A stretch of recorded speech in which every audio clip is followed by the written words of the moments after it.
Cortland Sutton, obviously, because of age, is getting a little older, is popping up. I don't think any of the running backs are available. And defensively, we've seen them make two cuts or departures, if you will. Frank Clark, gone. And then I just forgot his name. Randy Gregory. Randy Gregory's another one that they departed from, both of which they brought in this year under Sean Payton's, leadership. So that's got to show you something. A little bit, discombobulated there in Denver. So who knows what Denver's going to do? They definitely should be sellers because we all know that they're not competing for anything this year. So yeah, I think that's definitely a team that could be selling for the future for Sean Payton and his staff to maybe look to add pieces via draft or free agency in the future. Yeah, absolutely. What do you think about potential buyers at this point, Joe? We've seen a couple of teams now bounce back, from looks like they might be eliminated and might have a, sniff at a chance here. What do you think about some of these other teams that move along in? Take a look at even the Indianapolis Colts, still out of the realm right now, but still playing hard and kind of got screwed in that last game due to the referees at the end of that game. And now the NFL again openly admits, yeah, they messed it up. But again, what does that mean afterwards? Nothing. It means nothing. Absolutely nothing. So if you're not going to penalize or suspend or any one of these refs or anything or fine, it's all for nothing. Like, oh yeah, they messed up. We admit it. That's great. What are we doing about it? Nothing. Mm-hmm. Oh, okay. I'm not sure what that means. But there's teams out there like, think about Detroit. Like, this is an up-and-coming team. We've known that for the last couple of years. And now it looks like they're ready to take their stance and push forward to possibly make the playoffs, maybe win the division. We know that's still a challenge for them, but they're one of these teams that are ascending. And when you're a team that's ascending, you're a team that's pushing to the playoffs, maybe even further, or have a chance to, those are the teams that are buyers. We saw it last year with the 49ers trading for Christian McCaffrey, and you've seen how that panned out. This is going to be – they're going to make phone calls. So teams that are in that winning race, the teams that are pushing for the division or playoffs or whatever is going to get you over the top or make you even better, they're going to take. 49ers – I wouldn't think that they're out of the realm of possibility of making a trade again because we know John Lynch as a GM is very aggressive in that aspect. The Eagles, they've done that numerous times as well to add talent. We just saw that with the trade with Kevin Byard. So I don't think any one of these teams are pretty much out of it in terms of still being able to pull off a trade. I think they still would do it. And there's conversations being had right now around NFL league circles that, what players are available, what players aren't available, and all these negotiations are going on right now as we speak. But the other teams, think about let's think about the Jets for a second. The Jets, who were deemed as one of these teams that were written off. We wrote them off as soon as Rodgers got hurt, and it's like you got Zach Wilson. How far can you get? But Zach Wilson so far has not screwed it up to the point where they can't be in the conversation. What if the Jets maybe pull off a trade to bring somebody in? There you go. Mike Tackett has it right there. He says it right there. If Jimmy Clausen is not a successful quarterback in the NFL, I'm done. That's it. I'm out. See, that's Mel okay. Kiper Jr. That's what it says right there. Boom. Yeah, The so quote. what? It doesn't matter. It's a comment. It doesn't mean that he's actually going to stick to it. Yeah. Oh, it's funny, too, is even McShay had tried to hold him to it. He's like, hey. Nah, you're not going to – come on. Years later, and he goes – like Mel Kiper is like the legendary icon of drafting. Like, you're not getting rid of him. You know what I mean? It's just like, one of the Tonight Show guys that have been around too long. They've been there for 30, 40 years. But, hey – It's like Terry Bradshaw right now on the Fox thing that they do now. He's terrible. They hand him stuff to read on occasion, and it's absolutely terrible. He can't even read it correctly, and it's just embarrassing at this point. Yeah, other teams too to talk about that might be in the realm of possibility of buying is Cleveland. Cleveland might be looking to bring in someone else to kind of push them over the hump to get them over this division and be able to pull off that. Jacksonville, I don't necessarily think they need really anything, but there's these teams that are kind of on the cusp of winning, on the cusp of getting to where they want to be for the playoffs, or even getting themselves in a position to just make them better all around. Those are the teams that are buyers right now. Like, you're not going to see teams that are like on the lower tier of things, like just like we mentioned, Denver, like Arizona, you know what I mean? Like the Chargers even. The Chargers have been very, dysfunctional. They haven't been what we thought they were going to be. We thought they were going to be better. They're still not there. So I don't expect them to be buyers either. So if a team comes along with the right, in terms of compensation, the right, compensation for a certain player that they're interested in, then we might see more trades. But usually before the trade deadline, it's not that chaotic. It's not like the NBA where it's in hockey where it seems like there's all kinds of trades happening before the trade deadline. But we'll see. I still think that as we get closer to week 8, there may be another trade, maybe 2 at tops that might actually end up happening. But we'll see. All right, we've got Zach Dooley's in the house with us tonight. Hey, what's going on? Hey, Zach Dooley, welcome, know-it-all. He said, Joe, that's the best costume you got. Horns, you got better. You got better than that. And how about the Pats last week? Let's go. There you go. What's funny is with them, it's like even if they were sellers, they only have a few that they would probably sell. And then I'm afraid that they would mess up the draft anyway. So what's the point at this point for that team? So it's interesting what will happen after this season too, because I think there's decisions to be made by Robert Kraft altogether on where this franchise could be going. And then even Belichick at that point, whether he wants to keep going and be there for the rebuild and do what. That's already been confirmed. He just signed a multi-year deal extension. So, he's not going anywhere. And we thought he wasn't going to go anywhere. Everybody else out there in the mass media was reporting, could this be it for Bill? Is it time for him to go? Is he going to get pushed out by Robert Kraft? It's all bullcrap. Like, you can't tell me that you're going to get rid of one of the best head coaches of all time. Like, that doesn't make any sense. So what New England does need to do, we talked about this before, about how Bill Belichick is wearing too many hats. He's the GM. He's also the head coach. Just let him be the head coach. Let him be the great head coach that he is. And give the GM position to someone that can run it. Listen, their most successful years was when they had Scott Pioli as a GM, when they had other guys that were taking on that role where Bill could just concentrate on being the head coach. That's when they were more successful. And everyone can point their finger and say, because Brady was there. Yes, Brady was there, but when it came to the day-to-day operations for New England, it just ran smoother. You started to see how New England was finding talent in the draft. They've been struggling since Bill took over that GM spot. So they need to kind of get everything back in order in the front office, get a GM put in position, and then I feel like they'll be able to turn things around that way. All right. Yeah, absolutely. So, yeah, there's, buy, sell. Let us know in the comments what you guys think, too, if you think your team's buying in or you think they should, or if you should sell, and what do you think the plan or game plan should be at this point.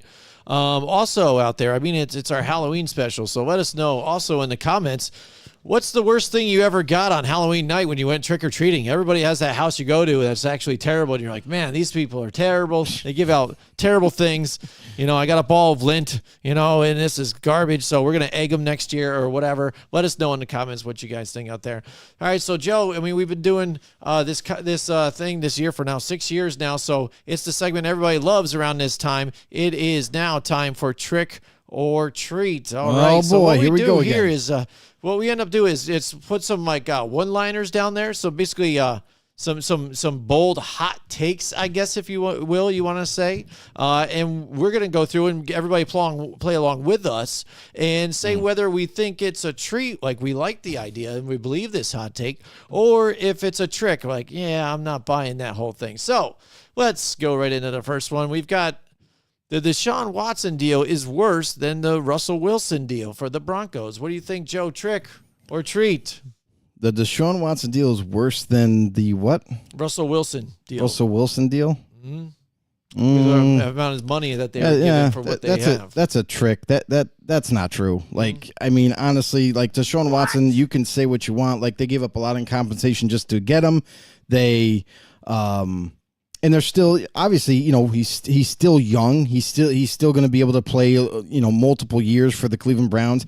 And the only upsetting thing right now is he's hit a speed bump. He's got an injury to his rotator cuff. He's not being able to throw the football with absolute comfortability and all that. So he's going through a little bit of a rough patch at quarterback. And yes, when he first returned last season, he looked like absolute dog shit. Like, you can't sugarcoat it. Like, he just wasn't accurate. It seemed like he was off, and the chemistry wasn't there offensively.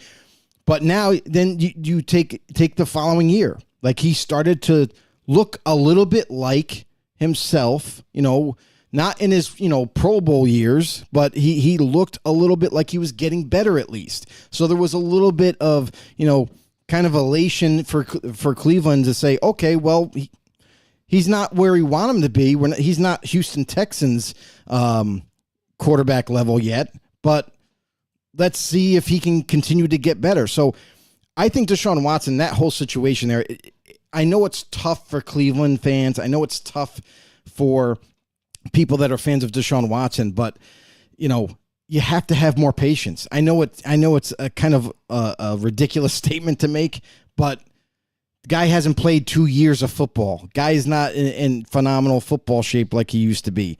The guy just came back and not only on a new team with new players, but also got thrusted onto the football field in hopes of him becoming what he was before in Houston. Like, he was a dynamic quarterback back in Houston, but had no offensive line, had no real running game, had Brandon Cooks as his number one and only real receiver, and he was able to pull off some enormous feats then.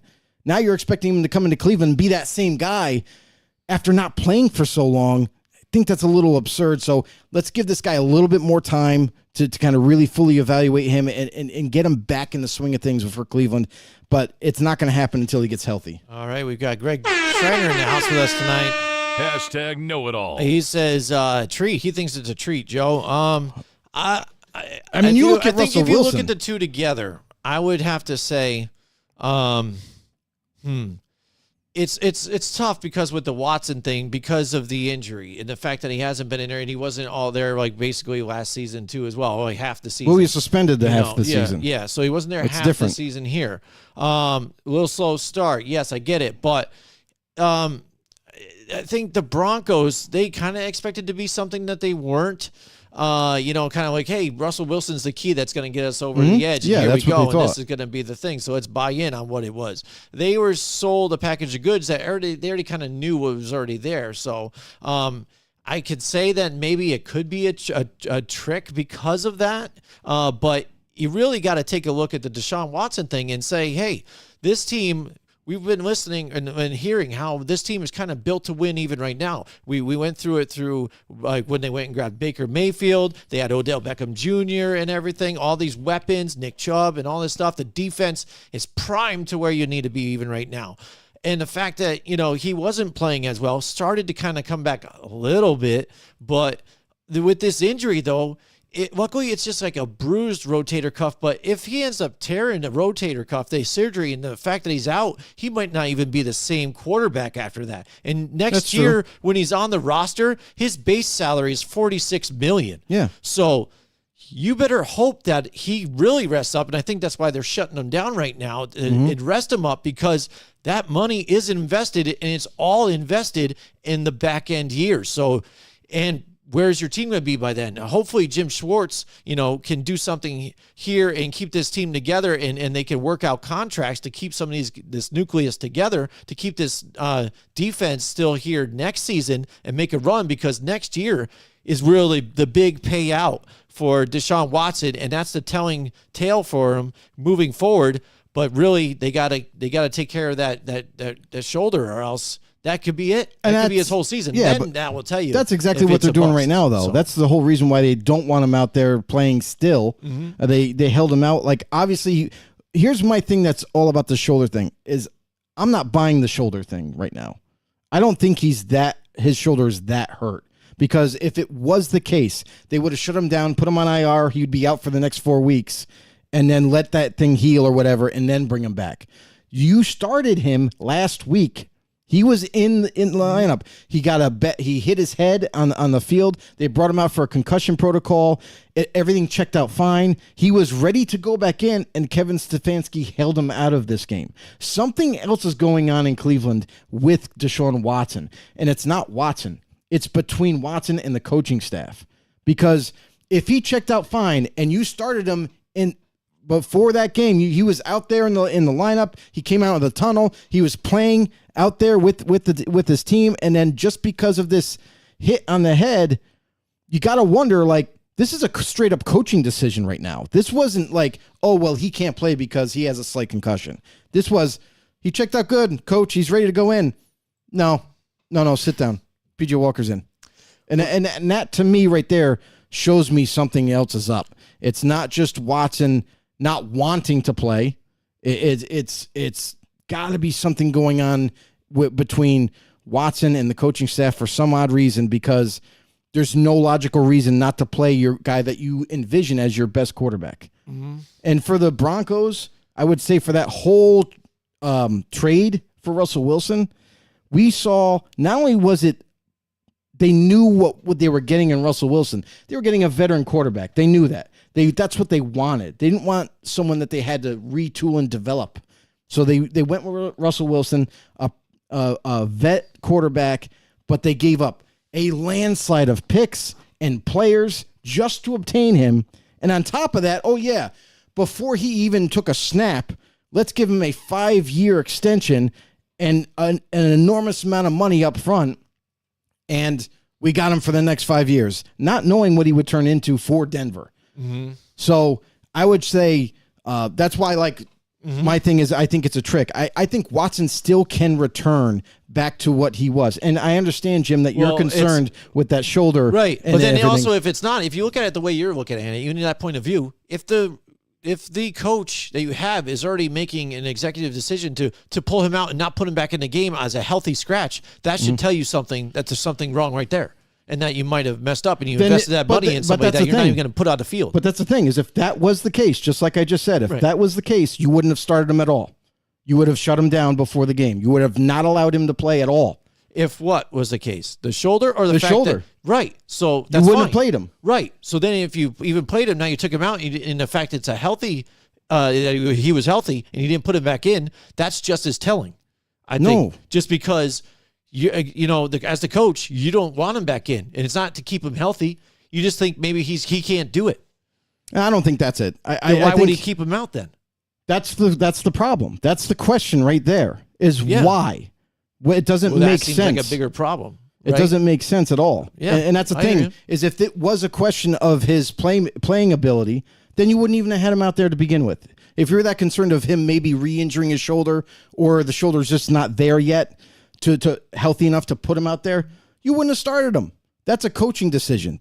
So that tells me that now that he had an excuse, Kevin Stefanski used that as an excuse maybe to not play him, you know, and he said, oh, we can get by without Watson. So I wonder if there's a little bit of a rift at this point between Watson and the coaching staff, and that's why he really didn't get reinserted into the lineup. Mm-hmm. And it perplexes me, because you're not getting rid of Watson. Mm-hmm. You gave him a huge extension to lock him up there in Cleveland for pretty much the rest of his career. Yeah. So, in knowing that as a head coach, and knowing that he gives you the best opportunity to win going forward, why would you all of a sudden abandon that idea and say, oh, well, no, don't play. We're not going to have you play. Even though you're healthy, we're not going to let you play. That to me is like, that's a little screwed up. Mm-hmm. Yeah. All right. Well, here we go. Not as screwed up as this list is going to be. So absolutely. Thank you guys for commenting as well. Play along with us still. We appreciate it out there. So next, the comments here is, we will see Taylor Swift more times than the Giants see the end zone this season. I think I'm going to...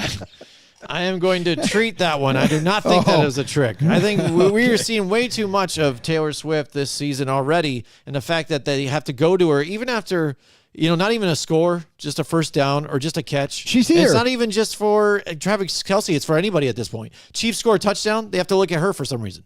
So, and the way the Giants offense have been this season, last week was the first time they actually scored a touchdown. So what, week 7? Amazing. So I expect to see a lot more of Taylor Swift on the TV. What do you think, Joe? It's crazy to me, like the amount of coverage she gets, and It's it has stupid. nothing to do with football at all. And you see it with no other team And or something. they like that. put You know what I'm saying? Here's the other thing. This is how far beyond coverage they're doing on this. They zoomed in on her bracelet. She was wearing a bracelet last game, Jeez. and it said 87. It had on the Oh charm. my God. Yeah, so come they're, on. They're gay Like, buddies. Can we I just get it. Can we just get over this? Like, So they're it not shouldn't dating. it shouldn't even have been a thing to begin with. We know this. Yeah. As football guys, like, come on. I really don't care. I don't even care about cheerleaders on the football field. No. I'm here to watch the game. So, for all this going on and everything, like, I don't know. I'm football. Yeah. So I really don't care about get it. about her at all. Yeah. So Travis Kelce is her queer best friend. I get it. I guess they got the bracelets together. It makes sense now. That's why we all don't know, right? I just can't wait until the she way he comes out with. dresses, I would not be surprised. I can't wait until she comes out with a song about him. Yeah. He dresses like he follows pop music, like he really listens to all that music. Dude, he showed up. he looks like a in- Backstreet Boy. He literally showed up in just red sweatpants and a red hoodie with a white t-shirt.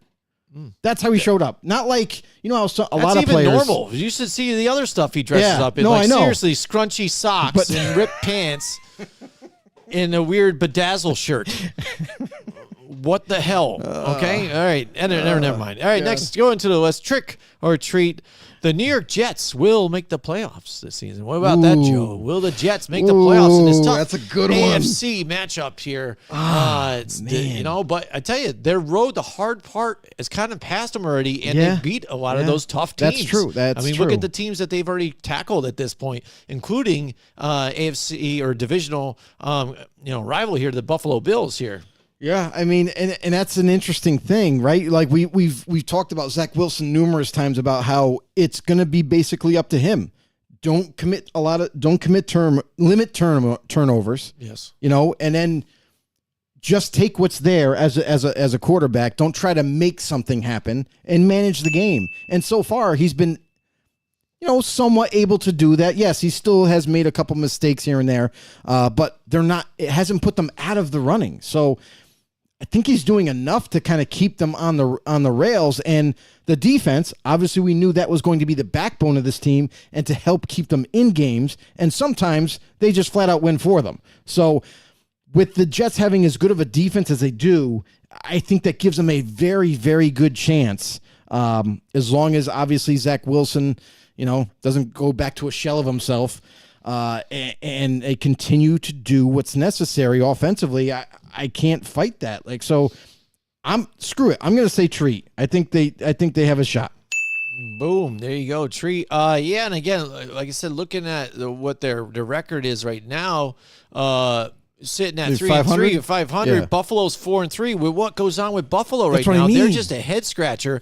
And Miami has shown that whenever they face a competitor that we think is another playoff team or whatnot, they have lost. I'd say this about that is I don't think, to me, that's not The narrative. that's not That's how not I how you see envision it. them. Yes. Is because the Eagle game, what we didn't take into factor is they were missing 3 starters on offensive line, and they didn't have either or of their starting corners that we thought was going to be available. We thought Xavier Howard was going to be in that game. We thought Jalen Ramsey was going to make a return for that team in that game. Neither one, they were both scratches.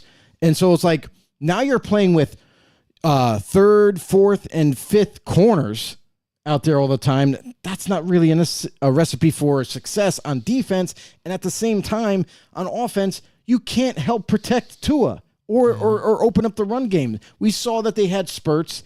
Tyreek Hill was Tyreek Hill in that game, and you can't guard him. You can only hope to slow him down. Yep. They started to find a rhythm, in terms of getting the ball out faster. Defensively, I would have liked to seen a healthier Dolphins team against that Eagles team, because if you had both of those corners and that pursuit that the Dolphins were getting up front after Hurts being able to shut down that run, multiple times, it would have definitely changed that game. So I think right now for me, like the Dolphins, they're close, but they definitely need to be healthier to compete. Yeah, I mean, I can hear you there on that one, but with the Jets making the playoffs, looking at these divisions outside of some of these, it's close. Mean, it's close because some of the divisions are close enough that maybe not exactly a losing record could do it, but actually, to tell you the truth, that's the only division, the AFC East. The other ones, I think the leader will take off and run away from the rest of the pack, and the rest is in the rubble. So you can be near 500 and make the playoffs in this one. It's just, what are you going to do going forward? So before we go any further, doesn't that kind of show you like what we've talked about last year about the parity in the league and how much closer it's becoming? And that's why you're seeing a lot more teams, like even this year, a lot more, everything is closer. Everything is like 500, a game behind, a game ahead. Like it's so much compacted now in terms of these teams being able to compete. They're duking them out in these close games, and some are just upsets. We've seen how many upsets we've seen the past thus 2 weeks far. was all upsets. Exactly. I tell you what, halfway through the year. Yeah, I might go on a different rant about that whole thing because again, my thinking cap's going on, my tinfoil hat is going on again because with, again, the legal sports betting and all that stuff, I still did not put out the fact that not only did the underdogs win last week, but then this previous one, and the fact that the refs are dictating the way the outcomes of these games are in a lot of these, especially if you look at the Giants game and then also the Browns and the Colts. I mean, two flagrant bad calls to get chunk yardage down and allow the Browns to come back in that game with literally they had like 13 seconds left in the game or something, and they end up coming back through it and winning that game. It was astronomical. It was almost impossible for that to happen, and it happened still. I mean, it blows my mind. And the fact that somebody, if they invested or bet on any of those, and they were all the upsets last week. Look how bad we did in picks, Joe. We don't usually do that poorly. So something outside of the realm of things is going on right now. I smell something, and it just seems that all of a sudden, if somebody went all and put all their chips on that, it's a major payday. Yeah, but it also goes the other way too. Like I really don't believe that because a lot of these ones were I'm sorry to cut you off again, but a lot of them they should have been slam dunks, and the fact that they weren't is kind of odd to me. I mean, it's odd, but again, like I guess they do happen. We live in a league where any given Sunday. And you could make all the claims that you want about how bad the referees. We've known for years how bad the refereeing is. We've known for years that games are altered by one call or two down the stretch of a game. It's happened. It's just a repeat of history. Like, you could say what you want about how, since betting came into existence in legality, you could. Obviously, you can make your argument whether it's for or against the NFL in terms of outcomes of the games and whatever, but you can also argue the fact that, no, it has no bearing on it because it's no different. The refereeing is still terrible. It's still atrocious. There's games still decided. Even before legal betting was a part of it, it was still bad. So, going forward, it's not going to get better, guys. We're sorry to burst your bubble, but we can always complain about it. Right. But guess what?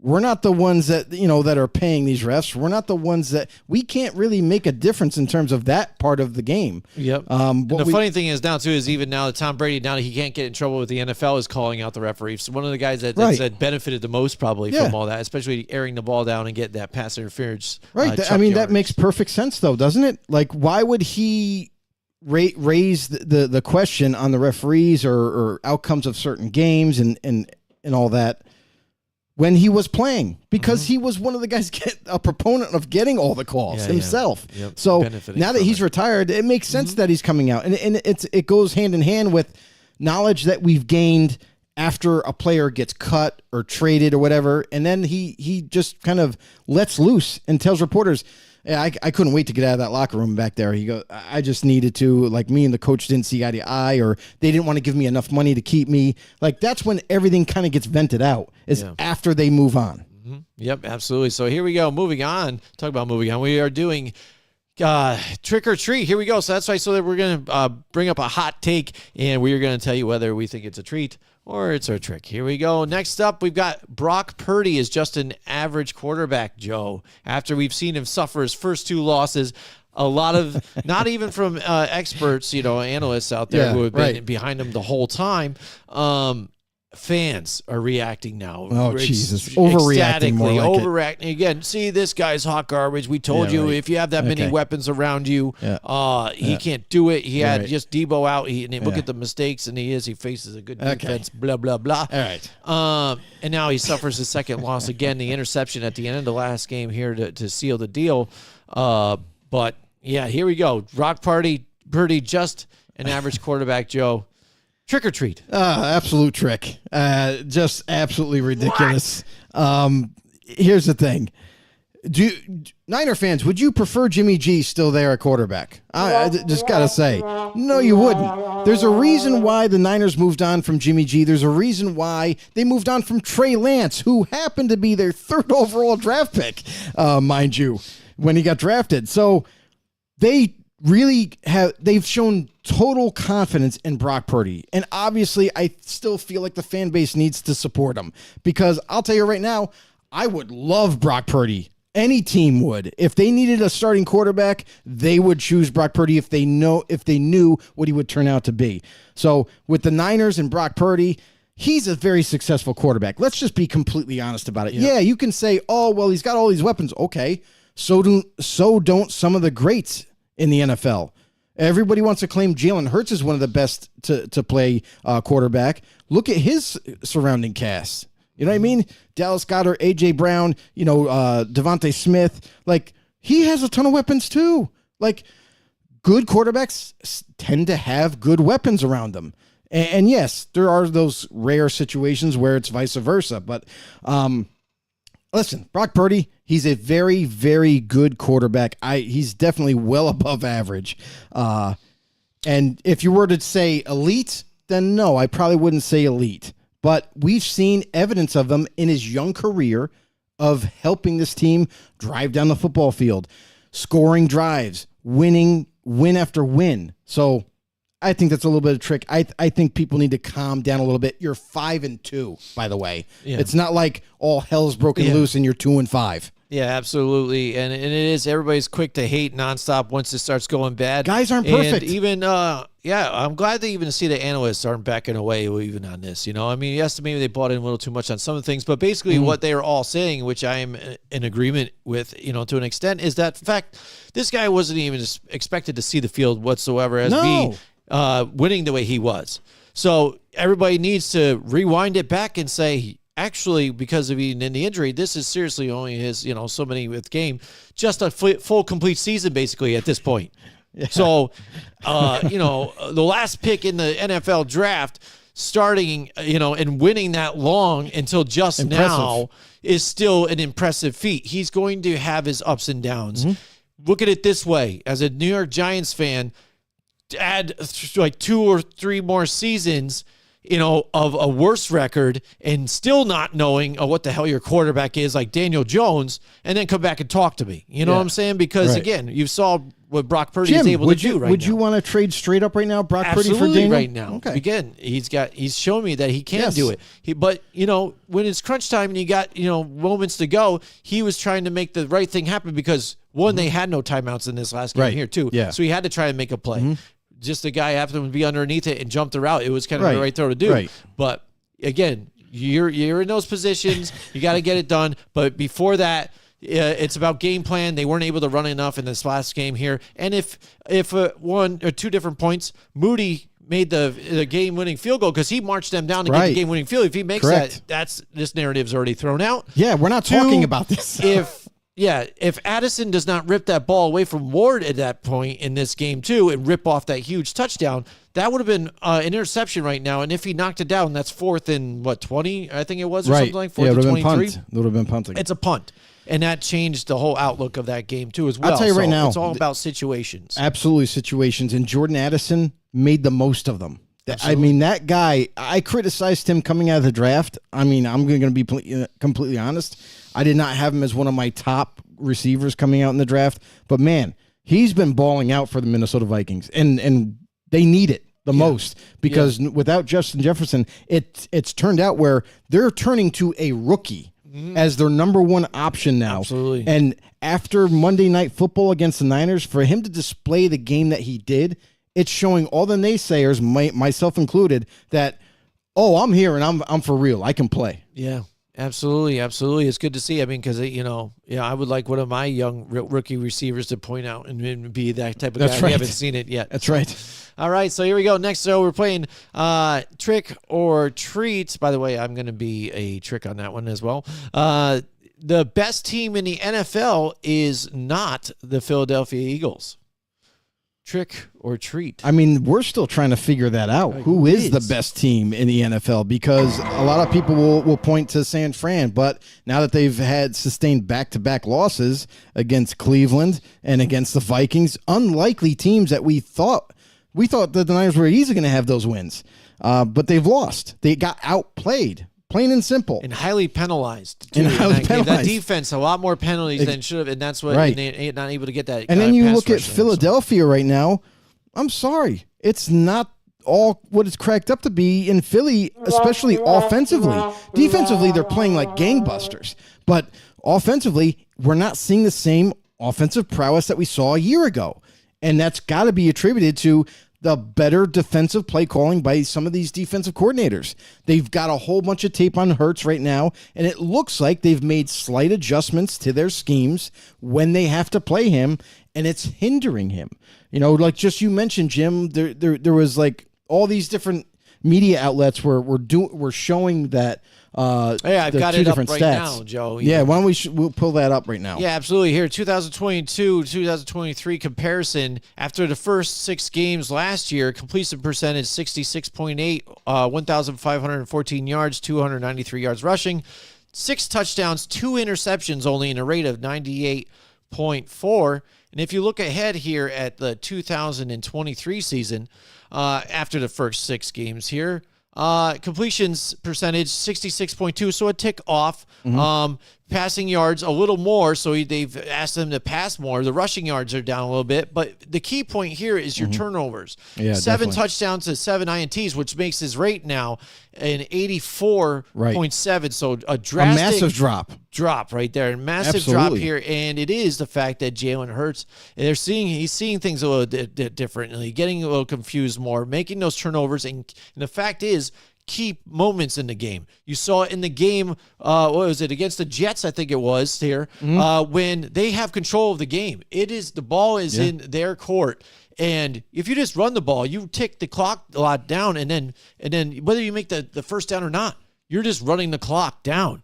Right. Instead, they go for a passing play, which I think is just stupid all in general. But when it's not there, why force the throw and not just take off and try and burn the clock even a little more? You know what I mean? The Jets did not have any timeouts at that point. You had it.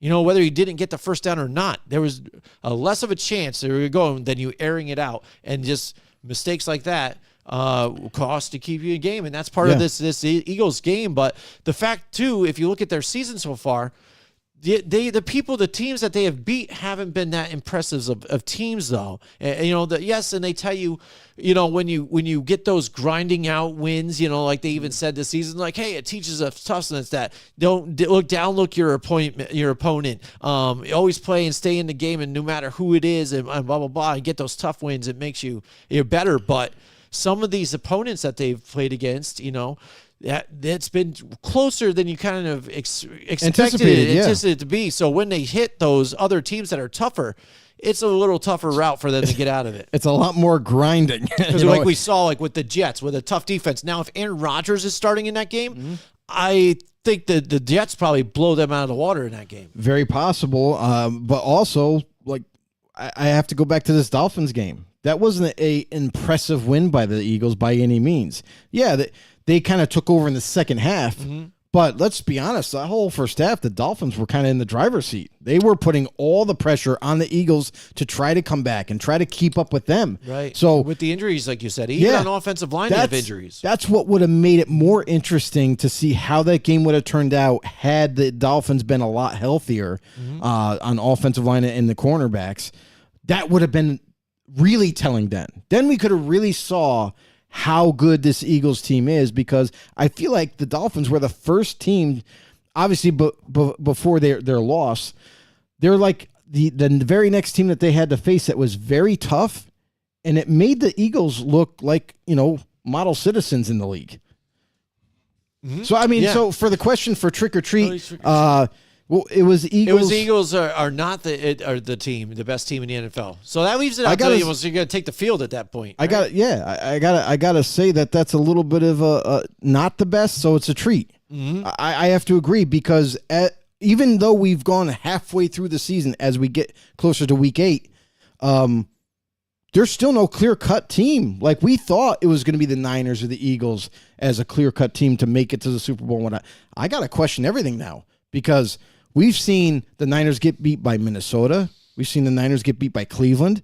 We've seen the Eagles get beat by a couple of teams where we didn't envision that happening. We thought the Eagles and Niners to this point would be undefeated still. I mean, at least I did. Mm-hmm. So now this kind of puts into the questions about how good are these teams going forward.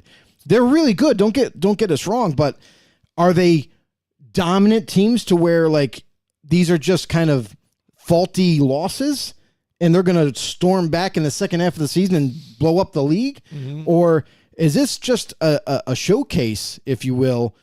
Both these teams, it's not that clear cut anymore. There's these other teams in their conference, in the AFC, that give them fits, and anything can happen as we get closer to the playoffs. Right. And, I mean, sneakily, the Chiefs are there, and nobody's talking about them again. And it's the fact that they're the returning champions, and nobody's even bringing them up, and the fact that they only have one loss now. So now you talk about the undefeated finally losing and things. And there's a reason for that, too, is that, the Chiefs... The reason why we're not talking about them as much is because when you look at the Chiefs right now offensively, like we've known the Kansas City Chiefs as this very impressive, hard to stop on offense, and they just kind of take over games to the point where now you have to play catch up to them all 4 quarters, all 60 minutes. Mm-hmm. It's not the same anymore. Like, the Chiefs are not that same. Yes, they're still winning and they're doing the necessary things to win, but they're not blowing teams out on a week in and week out basis like they used to. Well, they're beating competitive playoff-bound teams are possible, but the fact is, too, if you looked at their rankings of their offense and defense, they're all top 10. Their defense is ranked second right now in the NFL, and offense is 6th. So, I mean, they're crazy. Well, you wouldn't even think about it. If I told you, if I put even like certain teams next to each other, say even the Eagles, or even the Viking, or the Niners. Let's say the Niners or the Dolphins or whatever.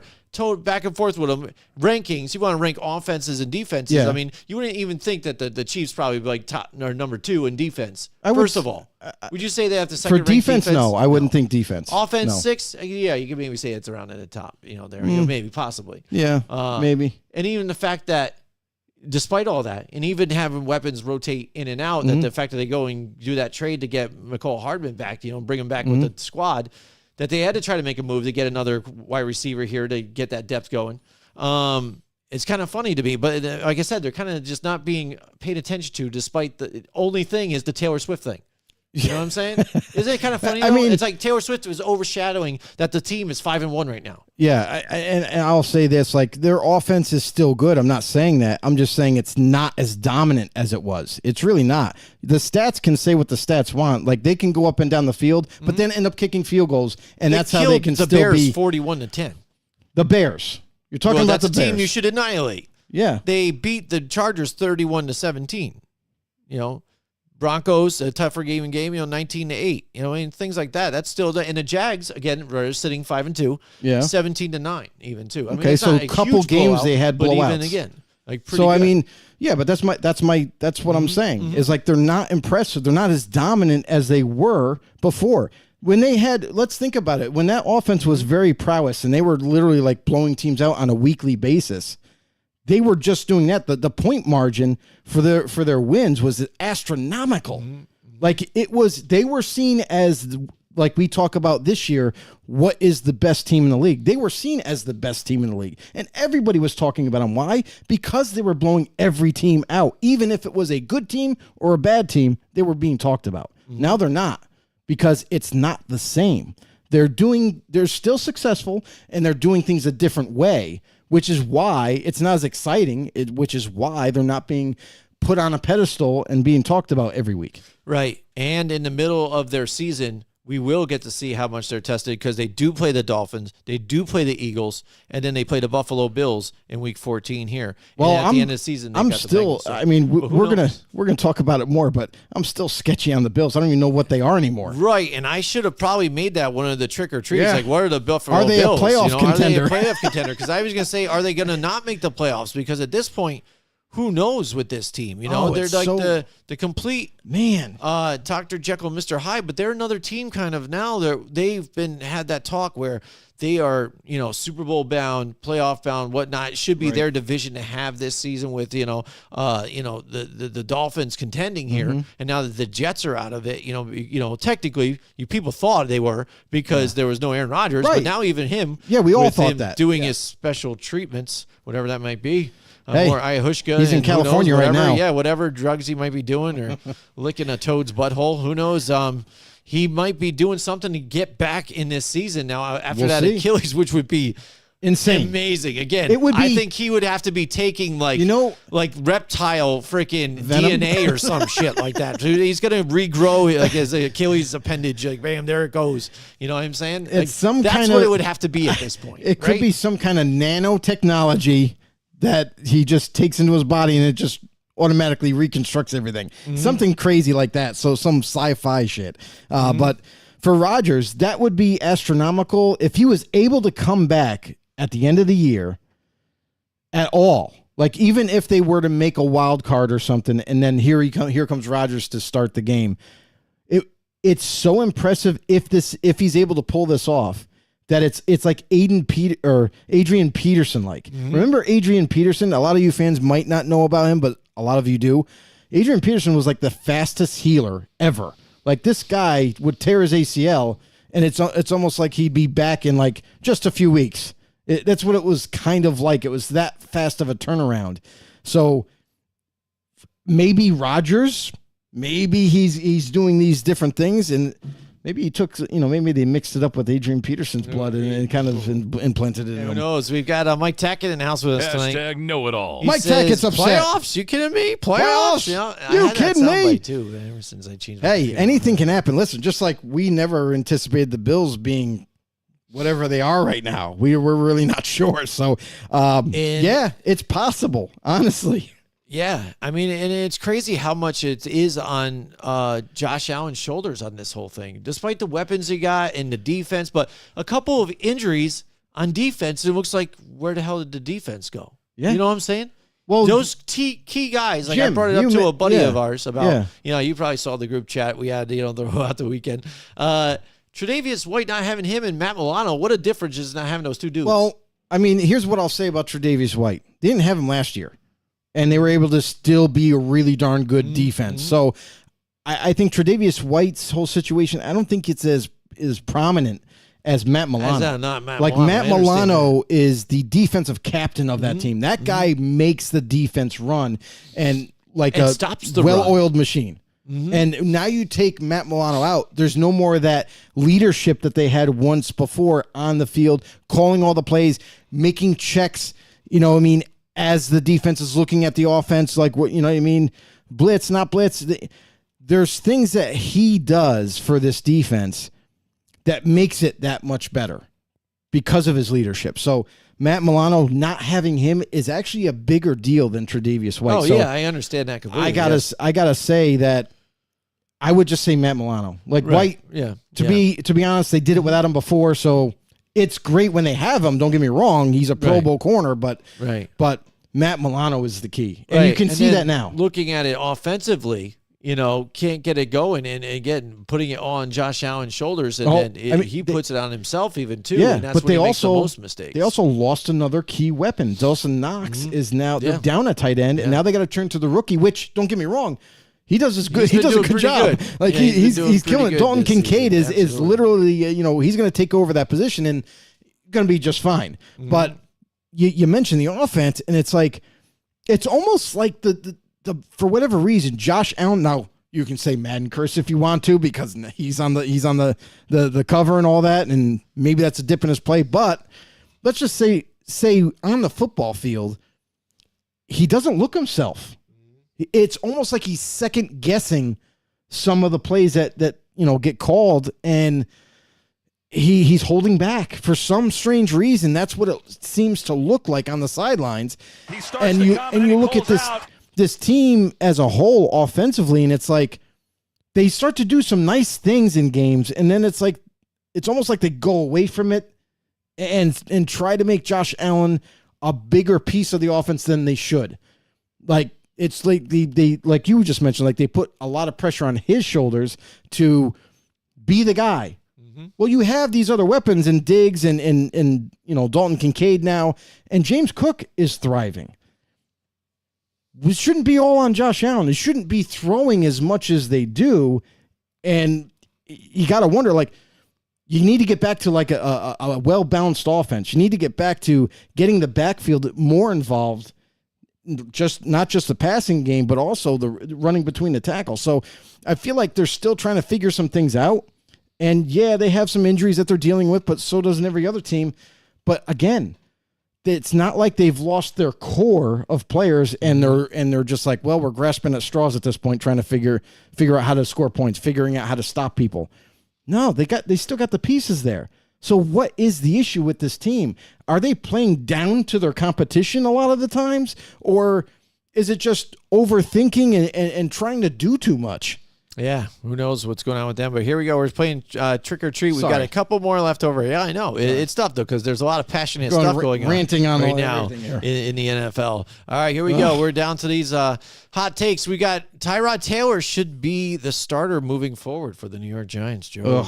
I mean, this question doesn't get any easier either. Yeah, right? I know. So, I mean, there's a lot of take that's going on right there's now. There's a lot of layers to this, right? Like, we've only seen Tyrod Taylor in a couple of games. We've known Daniel Jones for so long. We've seen him for actually multiple seasons, Joe.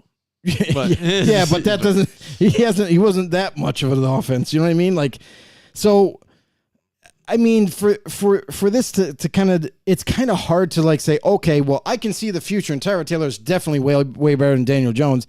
Nobody can. We don't know what the next steps are for this offense with Tyrod. And Daniel Jones, like, yeah, we have a longer track record to know and make a judgment call on. Honestly, I've seen enough from Daniel Jones as a starter. Like, I know he's there now, and they have to rock with him because he's the deemed starter, because he's the guy that they paid the extension to. So he's your guy, whether you like it or not. But me personally, I was passing judgment the last season and saying, well, let's see, he is getting a little bit better. He didn't really have anything to work with last year, so it's kind of hard to judge the guy when he had no receivers, had no offensive line. Now this year, they make the whole team better. Offensive line is improved, more weapons at his disposal, and Saquon Barkley's there. You're thinking, like I'm thinking, like, man, this Giants team could take a real big leap now. We've seen what they could do with nothing. Now that they have something to work with, Daniel Jones should be much better. But we're not seeing it for some strange, odd reason. And I know you're going to go off on it. But Mike Kafka as offensive coordinator, doing a terrible job in terms of calling plays. And then I don't know how much of that is Daniel Jones's fault too. Like, even though it's a bad play call, is his play as a quarterback being diminished because of the bad play calling. So Daniel Jones, we've seen him make errors. We've seen him make mistakes. We're still waiting to see him clean all these things up and be more consistent as a quarterback. And because of that, that makes me hesitate on saying crowning Daniel Jones as the definite franchise quarterback for this organization. Now with Tyrod Taylor, it's different. He's a backup quarterback. He's been basically a career backup his whole career. He's done a decent job when he's asked to go and start for whatever team it is. We've seen him be the starter for the Buffalo Bills and had success there. When he started with the Giants, yeah, he's not throwing over 300 passing yards and running for 100 and dropping dimes all over the place and scoring 5 times a game. We know that this team is still trying to work the kinks out here. But Tyrod Taylor, in a limited capacity, is at least kind of showing that the offense at times runs a little bit smoother. Not a lot, but it's very confusing as a Giants fan or as an NFL fan. When we watch the Giants, it's like he does some things well, but then he'll also do a couple of bonehead things, and you're like, typical backup, play. But yes and no. You know what I mean? It seems like when Tyrod we're only going off a couple of games here, but when Tyrod's in, it seems like Saquon gets a few more rushing yards. It seems like they're able to execute a couple of first downs. It seems like Darren Waller definitely is more involved. He's a tight end, big target to throw to, and Tyrod's taking advantage of that. And by that all happening, it seems like it's opening up, not a lot, but it's opening up this offense just a tad bit to maybe get them some more touchdowns, than they would before. It seems like we've seen way too much stalling when Daniel Jones is at the quarterback role, and Tyrod Taylor, yeah, he's not blowing it up in offensive production, and they're scoring 20 plus points a game. But man, it's hard to kind of pinpoint, to be honest. So for Tyrod Taylor and this Giants team, Jim, I'm at an impasse. I'm really not sure what to say about it. For just because of the disappointing track record that Daniel Jones has mounted up to this point, and you're supposed to play mistake-free football as a starter. Yeah. And it's like he does some great things for them, and then there's really dumb mistakes that he makes. And you could say the same thing about Tyrod, but it's like, well, I don't know what it is. I mean, to me, Tyrod, I don't know, just because he's a new face and that he, I don't know, maybe. Yeah, I think whatever. It's just even all together, even experience and composure. You look at Tyrod Taylor. What's what's asked upon Tyrod Taylor right now? Manage. You've been in the league for many years. What did they say it was 13 seasons? He still looks young. Still looks pretty good though, right? Yeah, absolutely. But look at Daniel Jones. What's his whole thing? He's been here listening to the New York media since he's been in the league right now. You know what I mean? Yeah. His ups and downs, been through multiple coaches, different schemes. Finally looks like he can connect on this one here, but knows now he's got that contract with the bonus in it. So still heavy on his shoulders, asked to do a lot. And when he gets in there, I think he feels when it's tight and stuff, he still feels it upon himself that he's got to try and make things happen because a lot depends on him. Tyrod Taylor goes in the game and say, hey, if I don't make this, I just got to throw it away or whatever. I'm not trying to I can try and make the play, but I'm not going to kill myself on it because, again, you got experience and you don't have all of that on your shoulders. He can go in. I just got to manage the game, try and keep it tight and not make the bonehead mistakes, which I've already gone through before in my career. 2 different points in their careers right now. Makes a different, I think, sense of what you're managing in the game and how you're looking forward at things. I think if you're not called upon to kind of be the savior or asked upon all the time to be that guy and what are you, then it's that much easier when you're in the driver's seat. You know what I'm saying? Yeah. And I think we'll say because of that and because of even experience, Tyrod Taylor isn't afraid to throw it deep as much with the outcome it might not happen. I think Daniel Jones, because of hearing about the turnover mistakes here and there, wants to try and even put the ball placement exactly where he thinks it needs to be. And if it's not going to be there, he wipes it. No, I'm not going for that option. And by that time, he doesn't have the time because you got to think 1, 2, bang, because that offensive line is so terrible. Yeah. You don't have the time to go through those progressions, trying to think, unless you really have to figure out how to speed it up a lot faster than that. You have to say, listen, I'm already playing in my head. If it's not here, I got to think to here and then think that 3 steps ahead, which an experienced quarterback does as well, which is why Tyrod Taylor, I think, is doing a little better. But if you're saying even if the rest of the season through, I would say this is a complete trick because, I mean, you understand. I understand the contract thing. You got to see even what he's got. He's got his bonuses or whatever and shit. And you already signed him to that. Whatever. Tyrod Taylor, he is what he is, and he ain't gonna get you to that next spot to where, all right, we're a playoff contender. Now all of a sudden, this is gonna help our franchise out. If we put him in, it will only help the franchise if Daniel Jones is in there and sits tight. And then whether you win with him or you lose with him, you definitely have answers throughout the season on whether he progresses or not.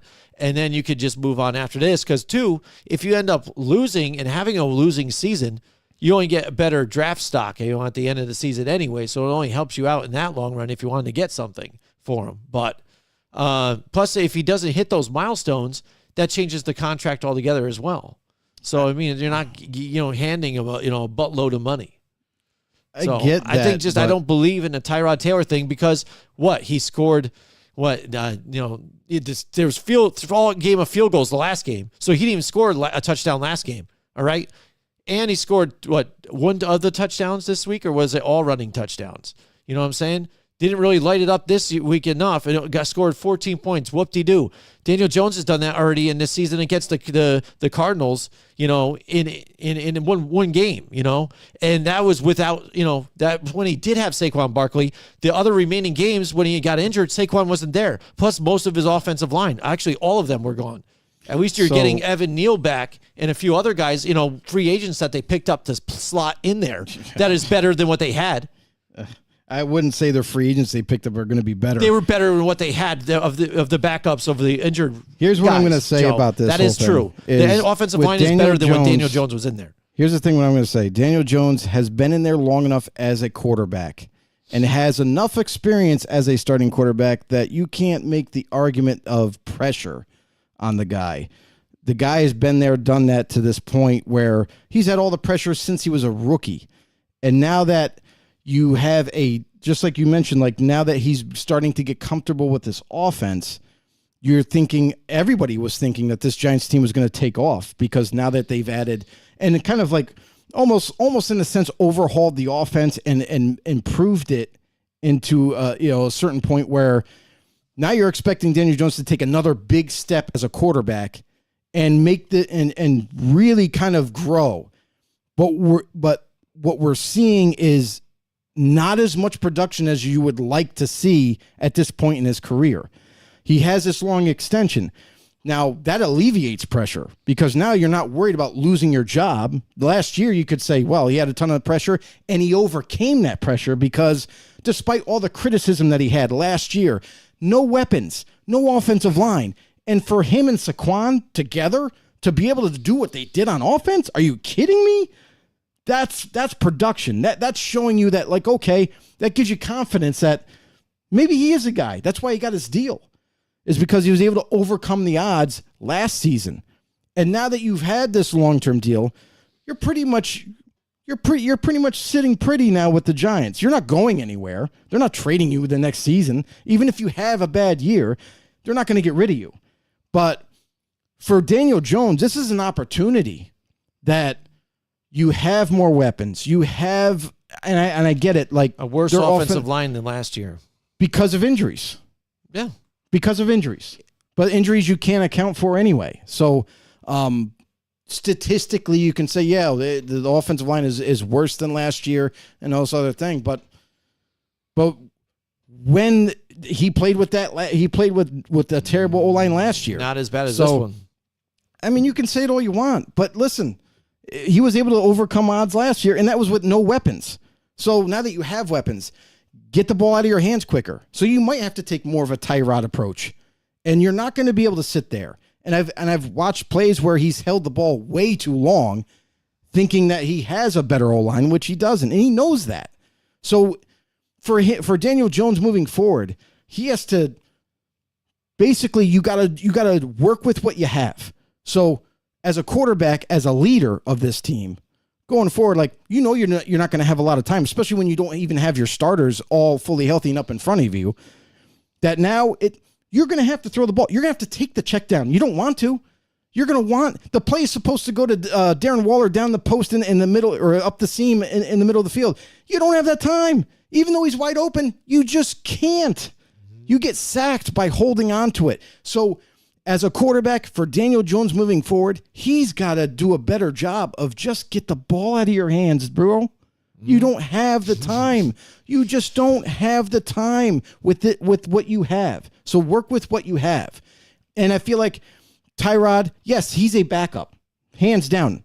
I'm not saying that he should be the starter going forward for this Giants team by far. I'm saying that he has given them a little bit of a spark in terms of deception from the defense, because every defense is planning to play Daniel Jones. Tyrod Taylor is now inserted in the lineup. It's a different quarterback. He does different things.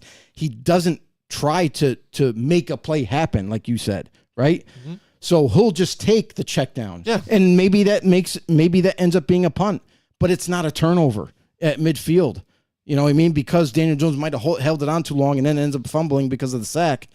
He's just getting rid of the ball because we've already said Tyrod Taylor is a managing quarterback at this point in his career. He's not a difference maker. He's not a starter. But maybe that's what Daniel Jones needs to be, because he's got to be able to have the awareness to be like, hey, all right, I don't have Andrew Thomas. I don't have half my freaking offensive line. Maybe even all of them are out this week. And the running back at the position at that time, right, too. Exactly. So you got it. And didn't have Wan'Dale Robinson most of the time either.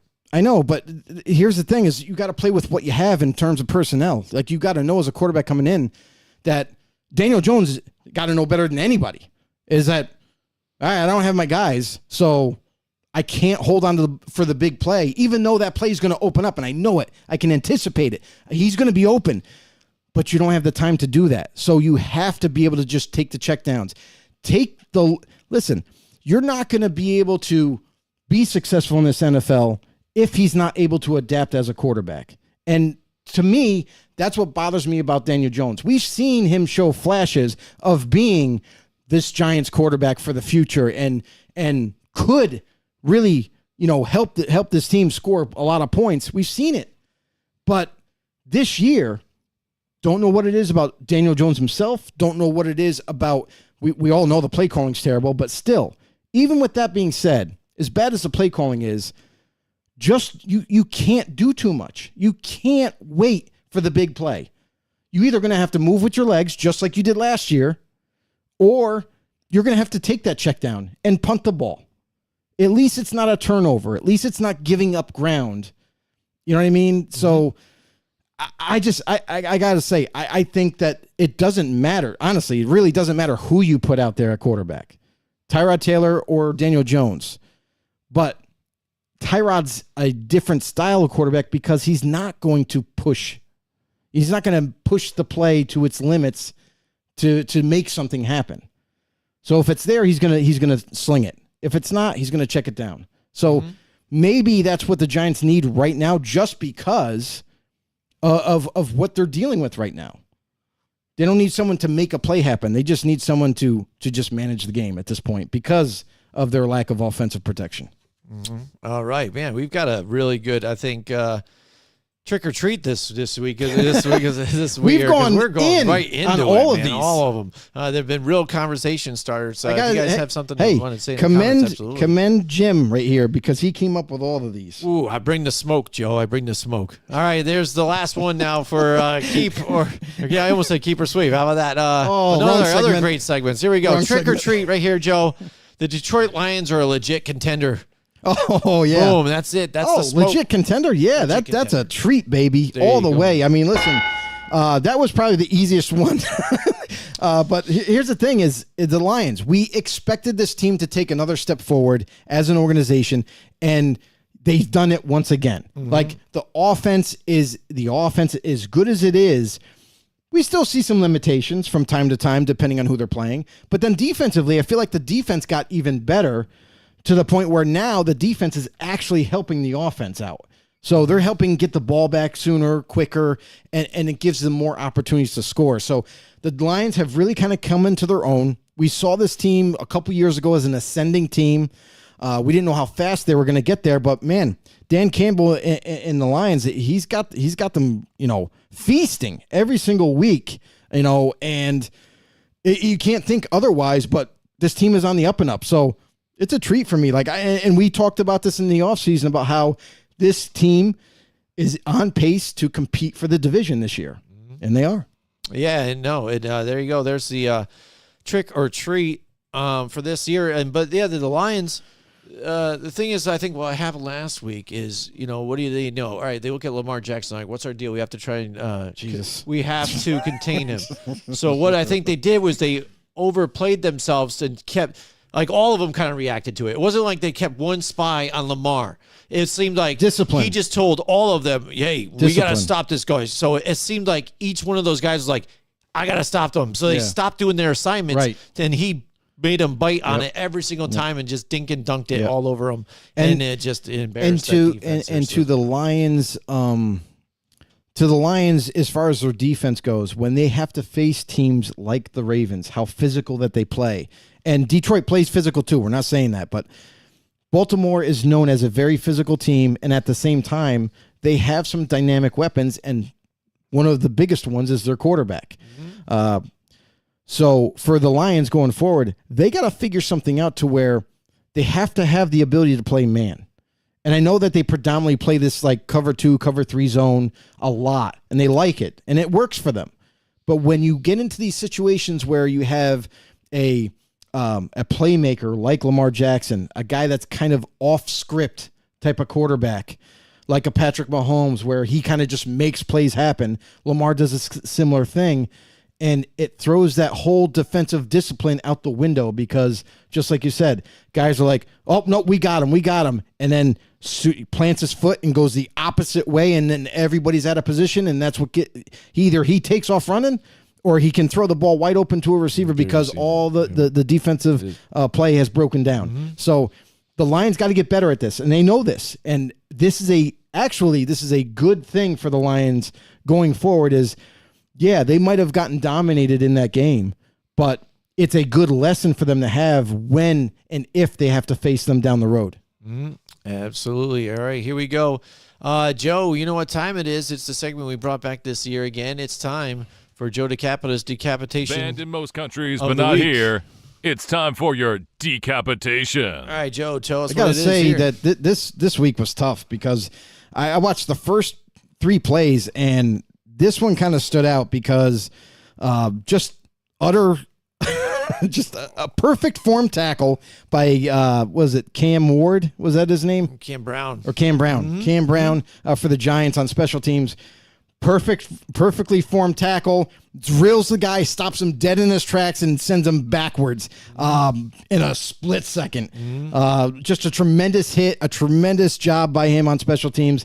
And there was others that I really debated on putting in, but there was a couple of different variables.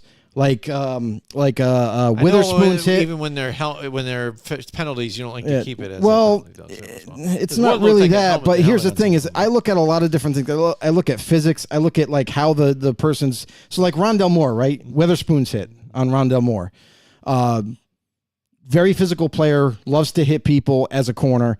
Came up and hit Rondell Moore. Now Rondell Moore is like 15 ounces of weight. Like the guy is one of the shortest dudes in the NFL, one of the lightest dudes in the NFL, and Witherspoon just hit him and knocked him off his feet. Like send him, his feet were like upside down. Like it was crazy. It made it look like a tremendous hit. And it was a good hit. Not saying that it wasn't, but think about it. Rondell Moore, as light as he is, it doesn't take much to knock him out. You know what I mean? Knock him, upside down. So that was one of them. The other one was the Jackson hit on the Green Bay tight end on the sideline, where he got called for a penalty. It was a personal foul. They called it helmet to helmet. It was close to helmet to helmet, but this guy has been week to week headhunting a lot of players and getting fined week to week. Yeah. I think this was a point where the NFL might have mentioned to the officials reffing the game that if this guy is involved in another collision like that not only to throw the flag, but to eject him. And that's what happened in that game. Yep. But it was an insane hit. The 2-game suspension now. Yep. Mm-hmm. It was supposed to be a 4 and then got reduced. Got reduced. But that's the thing that I think teams are going to have to look at. And quite honestly, that's kind of where that whole rumor got spurned up about Sean Payton paying money, to take some big hits on people to take people out. So who knows? But all I know is that Jackson safety for the Broncos, it looks like, that's what he's doing. He's just headhunting every single week. So he's going to serve his 2-game suspension now after the appeal. And he misses out on a couple weeks of pay, which is going to maybe open his eyes up to the fact that, you can still deliver hits, but just deliver them the right way. Absolutely. All right, that brings us to our picks competition. Last week, like Joe, we were talking about, we had a rough week last week. Here's the records right now, 59-48, 65-41. It's still tight. It's still early, and we still don't know what the hell is going on with the NFL and some of these teams. So I don't understand. It's all over the map. This one's going to go down the wire, and it's going to be interesting. All right, here we go. Tomorrow night, we've got the Tampa Bay Buccaneers and the Buffalo Bills. And like you were talking about, what is going on with the identity of the Buffalo Bills? Because every week I keep buying in. It's like, this is the week they're turning it around. This is the week they're turning it around. Exactly. But they haven't yet. And I thought, if anything, last week was the week to do it. This Tampa Bay team, again, I thought they were going to show out better even last week because, again, the way they've been playing. See, they dangled it just enough to let me buy in, and then now when I did, ripped the rug right out from underneath you. So this one, that's what makes this one tighter, because this is what both teams have kind of done to us. Yeah. I'm going to just make it quick and easy here just because Tampa Bay they have some good weapons here. It is Baker Mayfield at this point. Buffalo, they do have the injuries here, but again, they're trying to right the ship. I think all together they will, and playing at home, I think, is just a big advantage for them. I'm going to go with the Buffalo Bills at home. So on a short week, this is really tough for a lot of teams, is the fact that the injuries that kind of pile up week in and week out. Tampa Bay coming into this game, I mean, potentially right now we're midweek, so it's kind of hard to judge, but Baker Mayfield is questionable with a knee. Chris Godwin with a neck. They're saying that he will play, though, against Buffalo, but that's kind of scary when you have a neck injury. Their starting guard is out. Vita Vea, their big-time D tackle, is questionable. And Kayvon Merriweather, their safety, is ruled out. So a little bit beat up after this Sunday. Going into Buffalo, definitely a tough place to play with the fans and how passionate they are. And I got to wonder, it's not going to be as cold as you would envision. Right. So that's a positive for Tampa coming in. Buffalo, here's the thing. Bills are pretty healthy. Yeah, they got a couple of guys that aren't going to play. Like Dawson Knox, obviously, he's out. Ed Oliver's questionable. But, man, this is going to be national TV. And I feel like this is something that I've taken for granted on this, is that whenever there's national TV involved, both teams play at a higher level. I don't know what it is. Is it the spotlight now because everybody's watching or whatever? But this is where you got to pick your game up. And for Tampa Bay, they're going to listen. I think that they're going to play Buffalo tough because they're not an opponent that they play that much. But Buffalo, on national TV, if you're going to turn it around, this has to be it. Because I'll tell you this right now. If the Bills don't win this game, that puts everything in question for Buffalo. Are they still a legitimate team to make the playoffs? Because it will not. The answer might not be yes anymore. So in this game, this matchup, I got the Bills in this one. Okay. All right, here we go. Should be interesting. All right, next we got the Los Angeles Rams and the Dallas Cowboys here. Dallas had a week of rest, so they can rest up against these Rams. Rams have been playing good so far this season. Getting Darrell Henderson, back involved into this game and on the team. How about that? And what a difference for him. Get the running game going. Now that they moved on from Cam Akers. And Cam Akers seems like he has found a little niche, too, on his new team. Looking pretty good so far for him in a new scenery. But Dallas at home against this Rams team, it's going to be two defenses against each other. The Rams, have been pretty decent here, despite losing a lot of weapons that they had here on defense. Keeping games tight, but still that offense is up and down with me. They are going to get it to their main threats, especially Puka Nacua and things like that. But Dallas being at home in this one, I expect them to pull this victory out. If they are any kind of contender, I'm going with the Cowboys. Yeah, and this is good. I feel like I really like this matchup. This is one of the games that I would love to watch because two teams, right? Like Dallas Cowboys, they've stumbled a couple of times in games where you're like, I thought they were going to win, and they end up losing. The Rams, kind of in the same boat, but they're 3-4 right now, Jim. And honestly, probably thought they would only have one win at this point before the season started. But with the emergence of their defense and how well they've been able to play, minus last week, I know. the Rams, I feel like the Rams are tough to stop offensively. We've seen them be able to put points on the best of them. And now that you have Cooper Kupp back, I don't think the Rams are going to win or lose two straight. I feel like this is a team where they're going to come back. They're going to play Dallas. This is one of those games where it's not in their division. It's not a team you normally play. So all bets are off. It's kind of like whatever you think is going to happen could possibly happen in this game. And you're not really sure what the outcome will be. Cowboys, I like their defense, but man, it did not show up before the bye week until the very last play. I think you do the same thing against Dallas. You double team Micah Parsons. It seems to stunt that whole defense. The Rams are going to look to do that. I'm going to go with the Rams into Dallas. Well, it's kind of funny, the whole thing with Micah Parsons, Joe. Isn't it how funny when we did our draft preview on him, and then we even picked him to go to the Giants, which I think would have been a nice fit. Would have been amazing, right? But we said pass rusher even. Keep him pass out. rusher. Yeah, defensive end. They started to this season trying, hey, let's move him out in coverage and all around stuff like that. And it hasn't worked out for him a lot of times. So they moved him back to trying to just stick to straight pass rushing.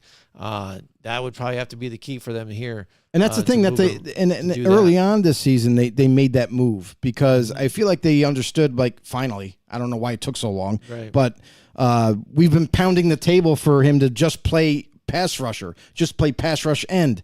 And they keep putting him in coverage. He's not a cover guy. So finally they came to realization that, like, hey, yeah, maybe we should just have him not think about anything and just stop the run and get the quarterback. So good for them. But what's happening is you're seeing teams game plan for him and saying, hey, we're going to do our best to take him out of the game. Let's double team him. Let's frustrate him. And it seems to be the answer to stop that pass rush for them because opposite him, you would think DeMarcus Lawrence would kind of take over games, but even man to man, that guy is not doing his job. So, hey, I think that's the game plan to at least try to beat this Dallas defense. They're still a good defense, even if you are able to slow down Micah Parsons. But I'm going to go with the Rams on this one.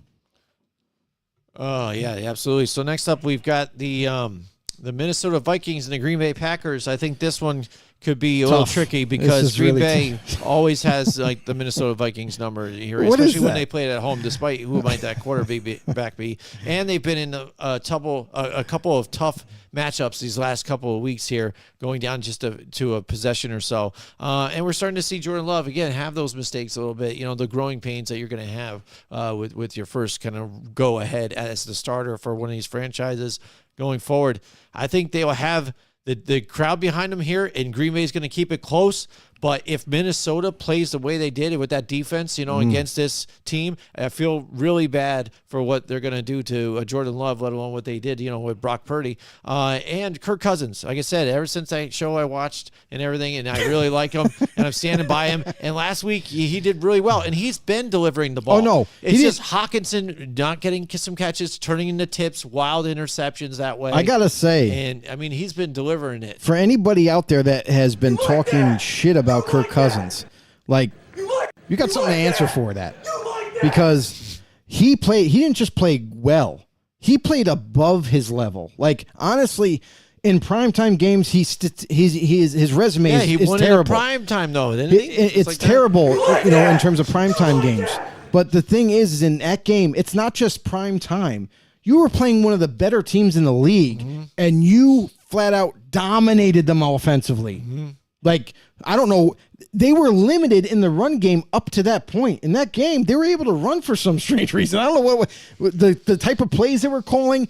Kirk Cousins, execution as a quarterback was excelled. Like, he just played well above what we normally see from Kirk Cousins. So, good job on Kirk, Captain Kirk, if you will. And now you face Green Bay. And here's the thing: don't let your head get too big.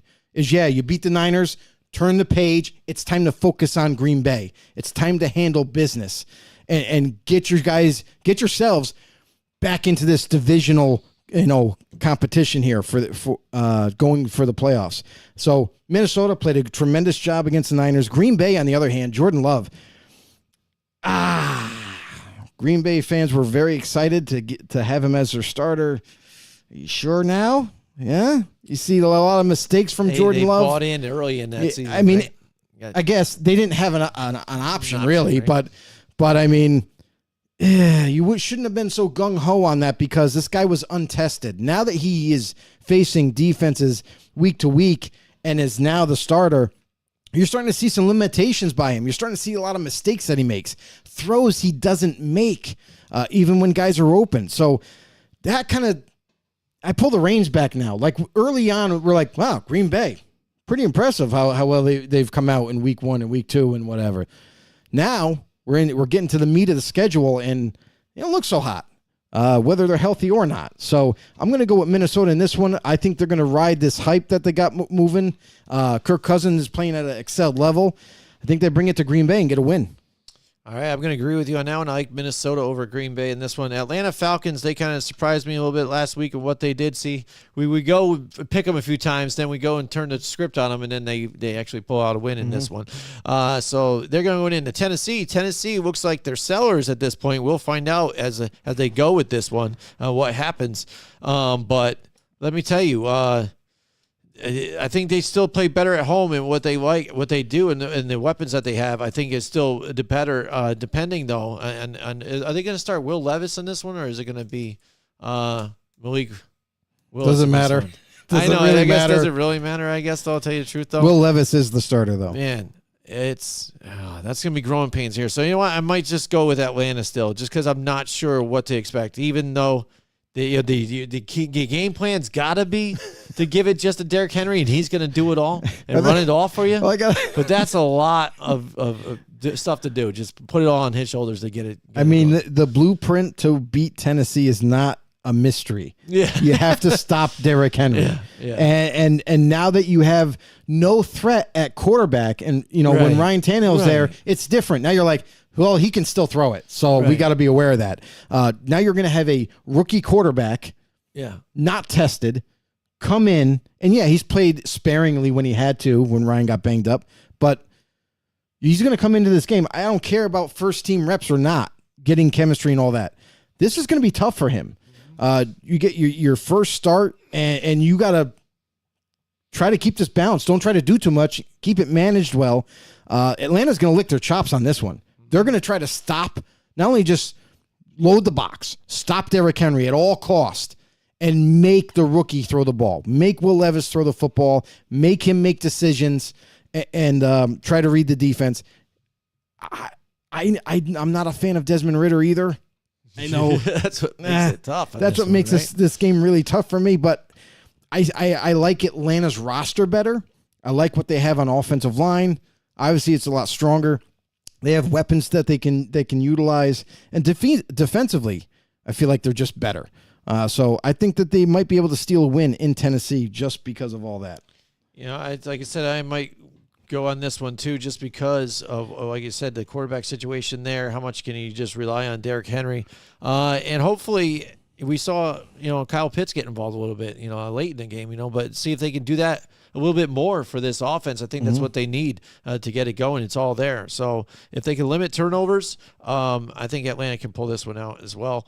We got the New Orleans Saints and the Indianapolis Colts. This one is going to be a tough game. New Orleans, I don't know what they are in offense right now. I mean, it's up and down. You're seeing, so whose fault is it more? Like, Pete Carmichael. Because, he was calling plays last year, right? Yeah.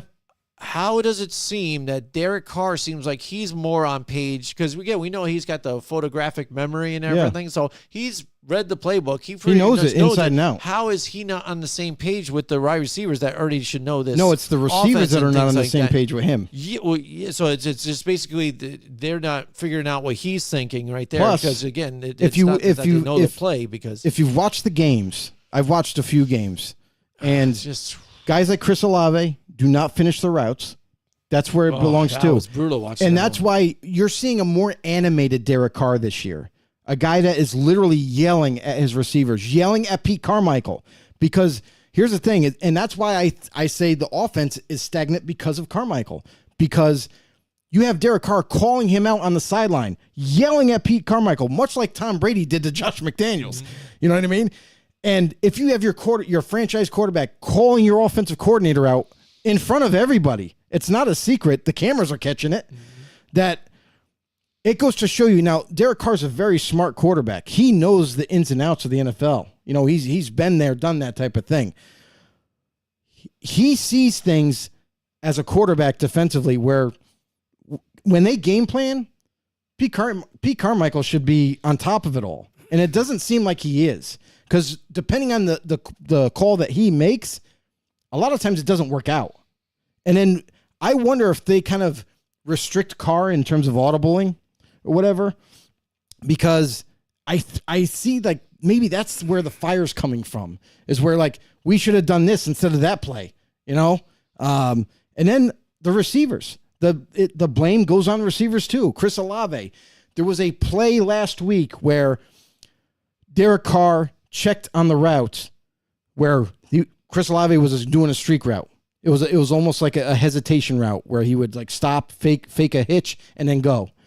And Derek Carr was gonna throw to him. I don't think Olave thought he was getting the ball. Get the ball. Yeah, yep. So exactly. He ran halfway down the field and then pulled up, and then Carr already threw the ball. Yeah, Carr was throwing it up to him, and honestly, if Chris Olave still had his foot on the gas pedal, it's probably a touchdown because he had the guy by a couple steps. Mm-hmm. So there's things like that for the Saints offense that's kind of like it's the offense. It's either the coordinator not making the right call in the right situation or the receivers not seeing what Carr is seeing. Mm-hmm. So receivers need to get on the same page as Carr.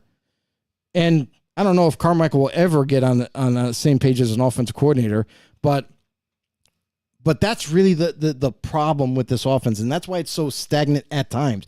This is a offense that we saw before the season started as a potential juggernaut offense with all the weapons that they have, with everybody returning, but offensive line play is also not as good as it was last year either.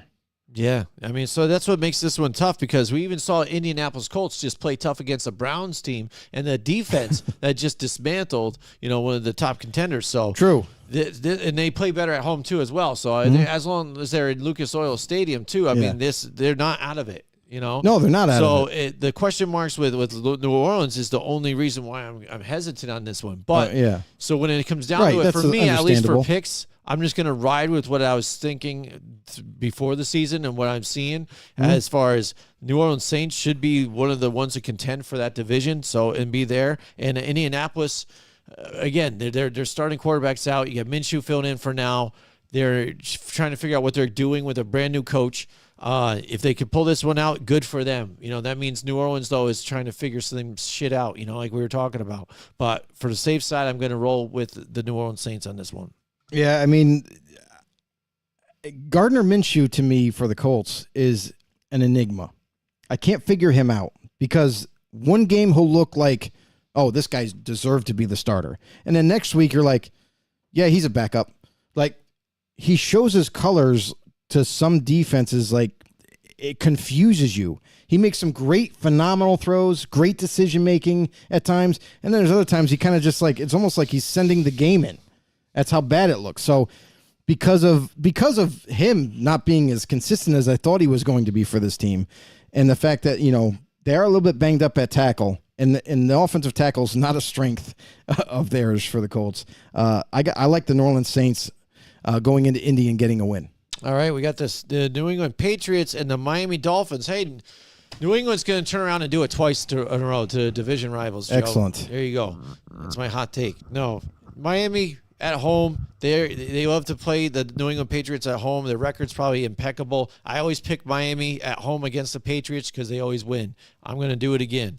Miami at home against the Patriots. And we thought Ramsey was going to play last week, but now it looks like he practiced limited as of today, which is on track to probably end up playing finally for the Miami Dolphins this year.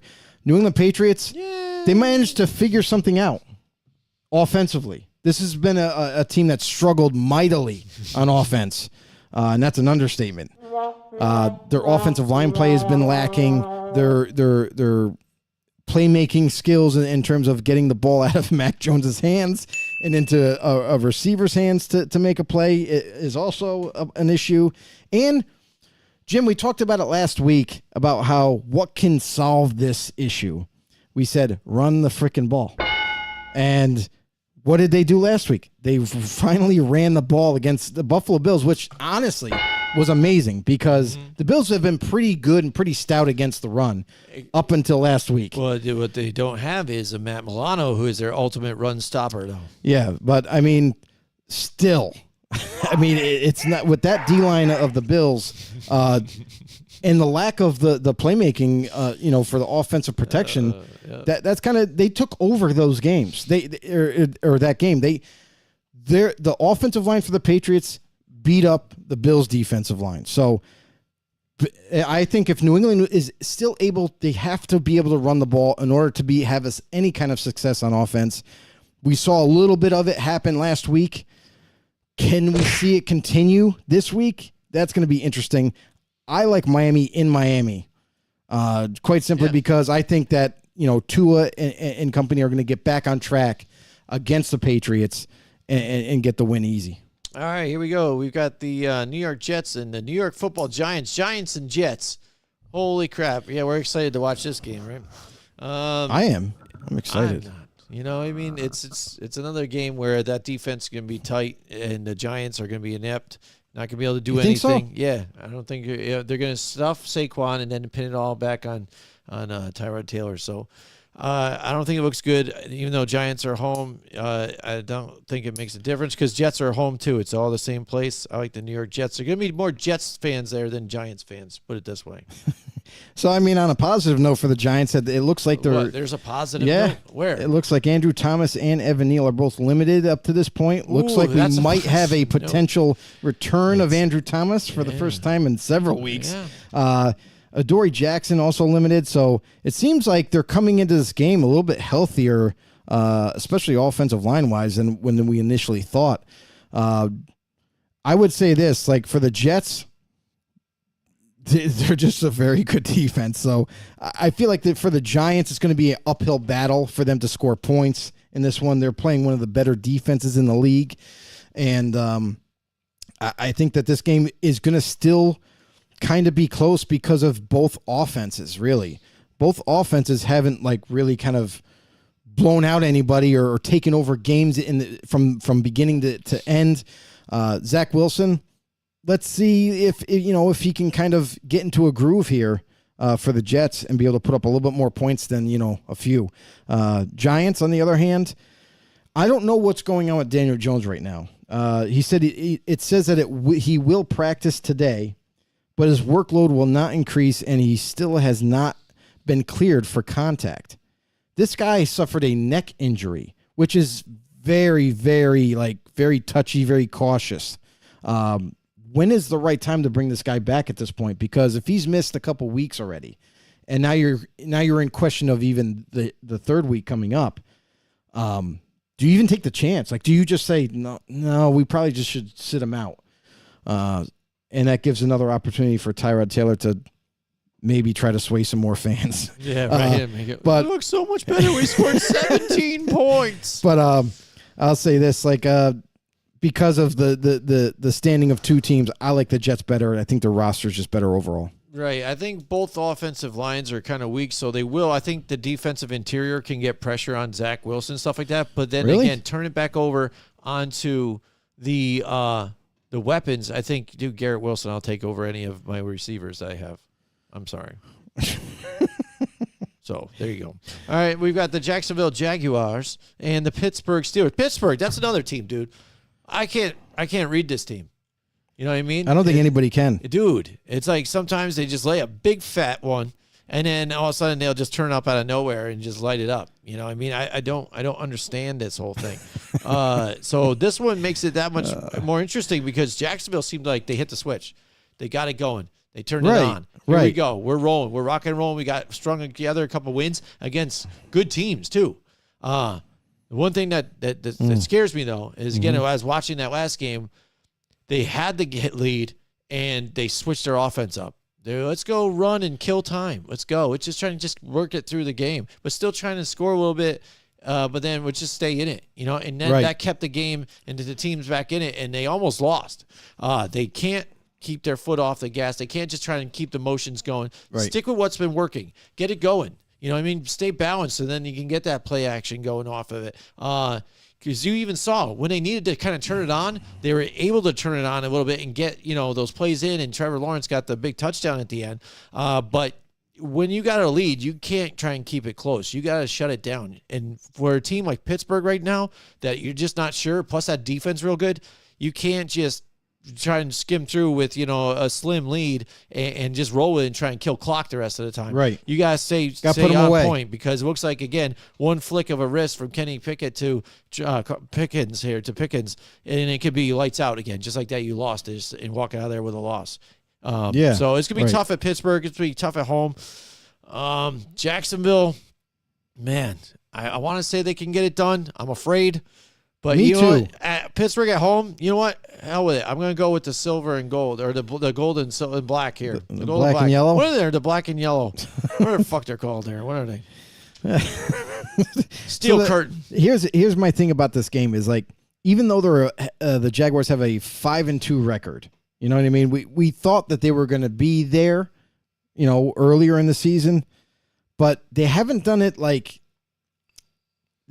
impressively, I guess I'll say. There's been a couple of games that they've lost where it's like, what kind of team do we have right now for Jacksonville? Like, they're very disappointing losses, teams that they should have beat.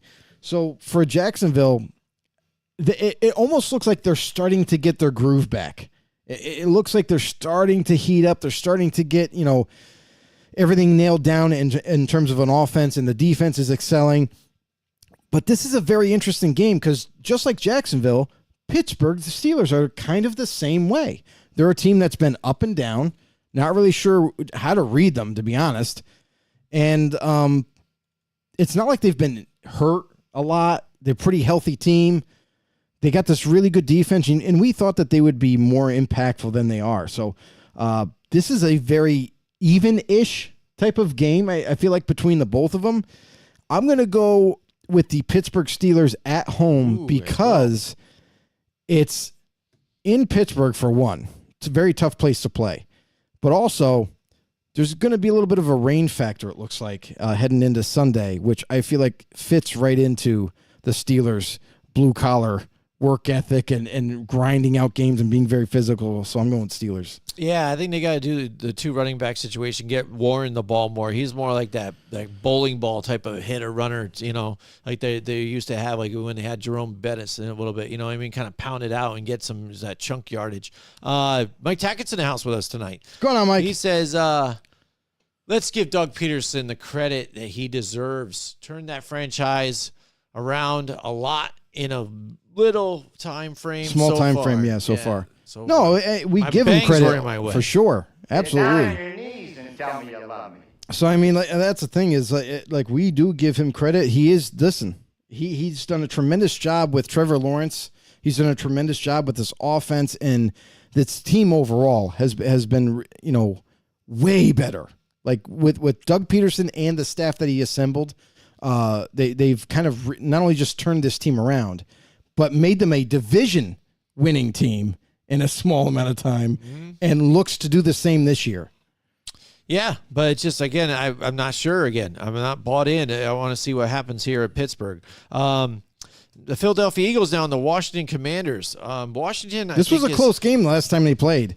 It was. And this is an interesting story here with Washington because they're still kind of in the middle. They're 3-4 despite right now. Even in losing some of these last couple here, and there is still that timetable. I think where we're looking at what's going on with Eric Bieniemy and Riverboat Ron. Is this going to be the time where he sails along that river and outside, and here comes Bieniemy? Because again, a lot of the talk is with Bieniemy, how he's growing even by coaching somebody like Sam Howell. It's helping him even as a coordinator get better instead of just jumping into like a Patrick Mahomes to where everybody thinks he was already got the God-given talent and he's already there. He was easy to kind of learn, teach and keep it going. Now he's got Sam Howell where he's kind of mold and try and really bring into a starting quarterback kind of situation here with this offense. And the fact that they've already won a couple here and been close in some of these games tells you that, these guys are still fighters. Even with that defense that they have, that front four, they can still compete into some games. So are they on the selling train yet to restart or not? So is that means for like Ron Rivera to get fired after this season or not? Or do they just keep continuing moving forward with the new ownership? I think it definitely depends on how the rest of the season goes. If they have a losing record, then it might be time to move on from Ron.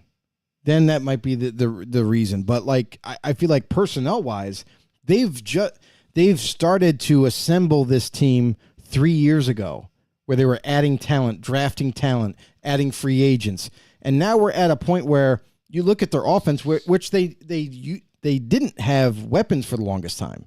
Now they have a nice receiving core in place. They have running backs in place. They just don't have offensive line now on offense. And defensively, yeah, they still got to work on a few positions there in terms of linebackers and maybe the secondary a little bit. But this is a team that roster-wise, personnel-wise, they are getting better year to year. So you like to see them get better in the record column.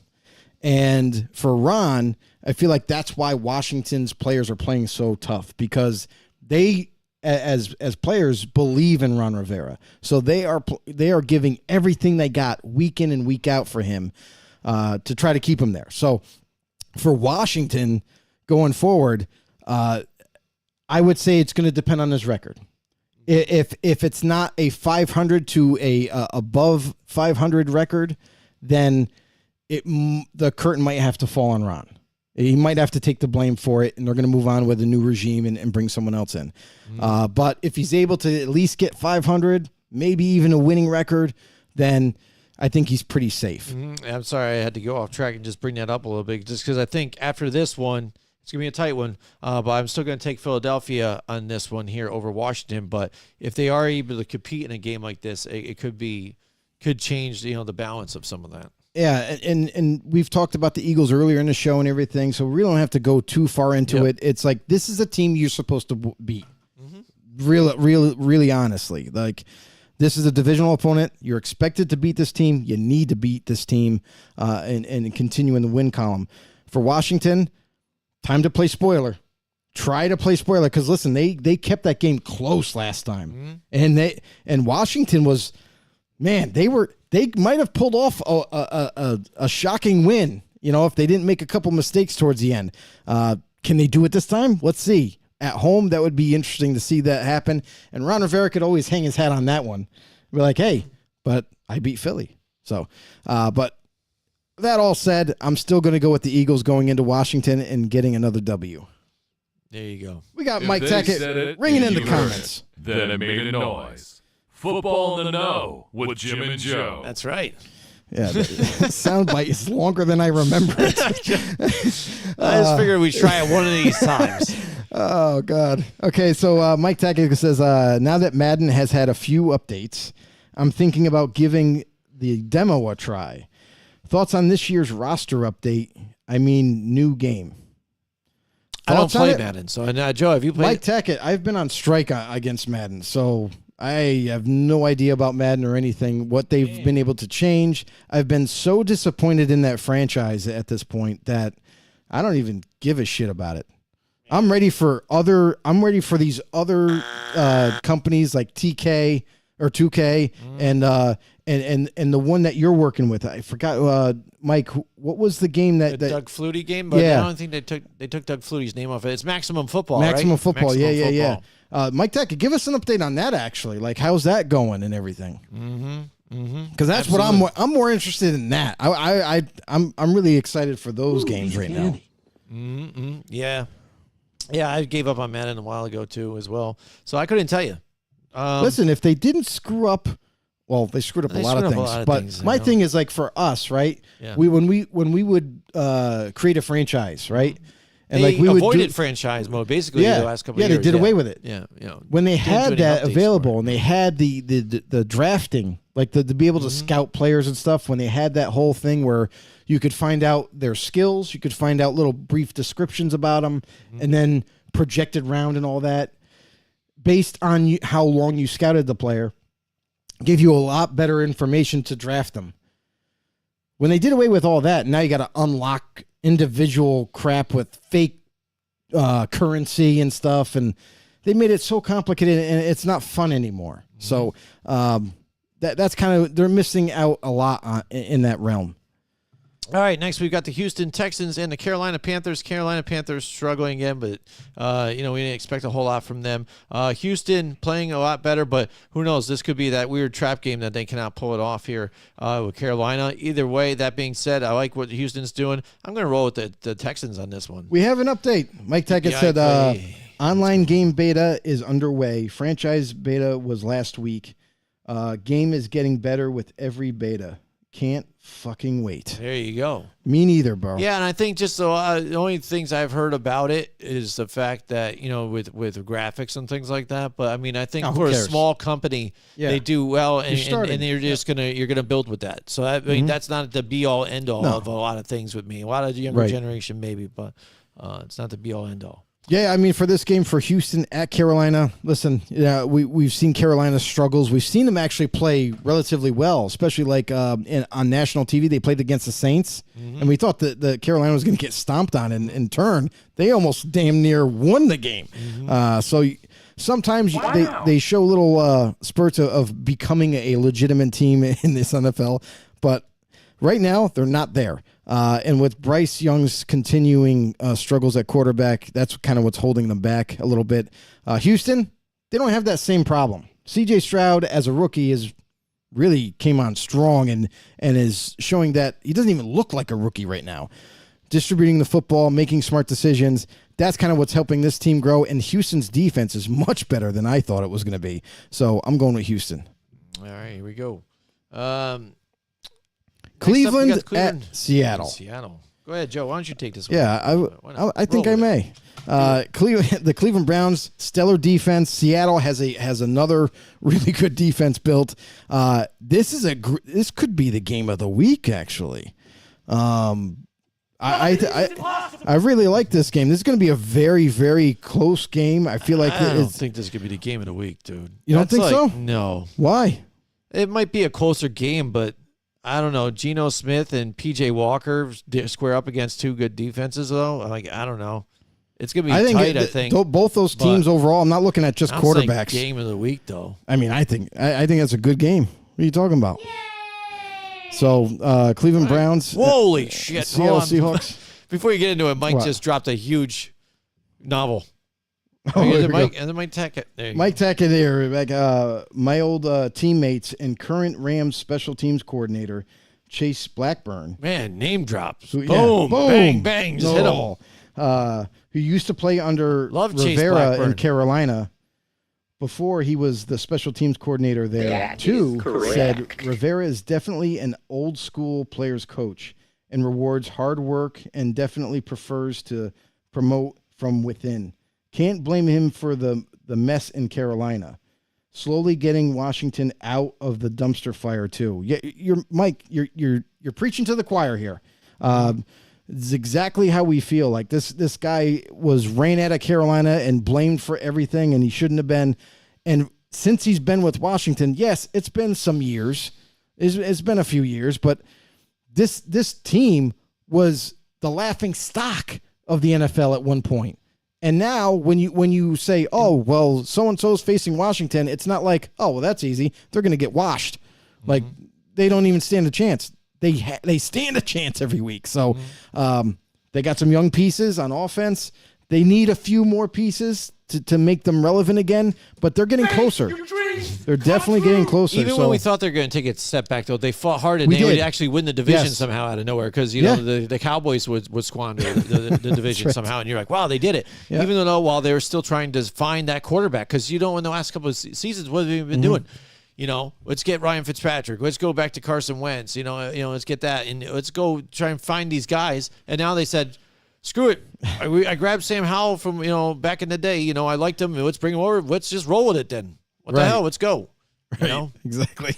And that seems like it could be all right for him right now. All right. So next, Seattle. So what do you think, you know, with this one, game of the week?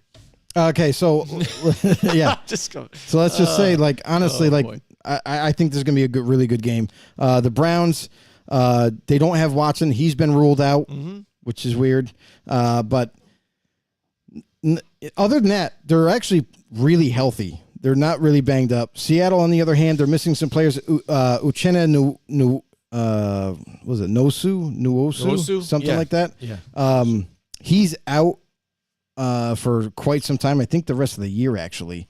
And what did they do? This is we debated this last week about how teams always say they're going to improve the roster whenever they need to. Seattle Seahawks goes out and signs Frank Clark from free agency, adding another pass rusher to this already good Seattle Seahawks team that they needed. Geno Smith. Jim, are you convinced with Geno going forward? Like, has he shown you enough, especially this year? It seems like he's struggling. It is with me, though, too. Yeah, he might have found a new spiritual place for him to get better with some things and stuff, but I think it deep down inside is because he's a very angry man.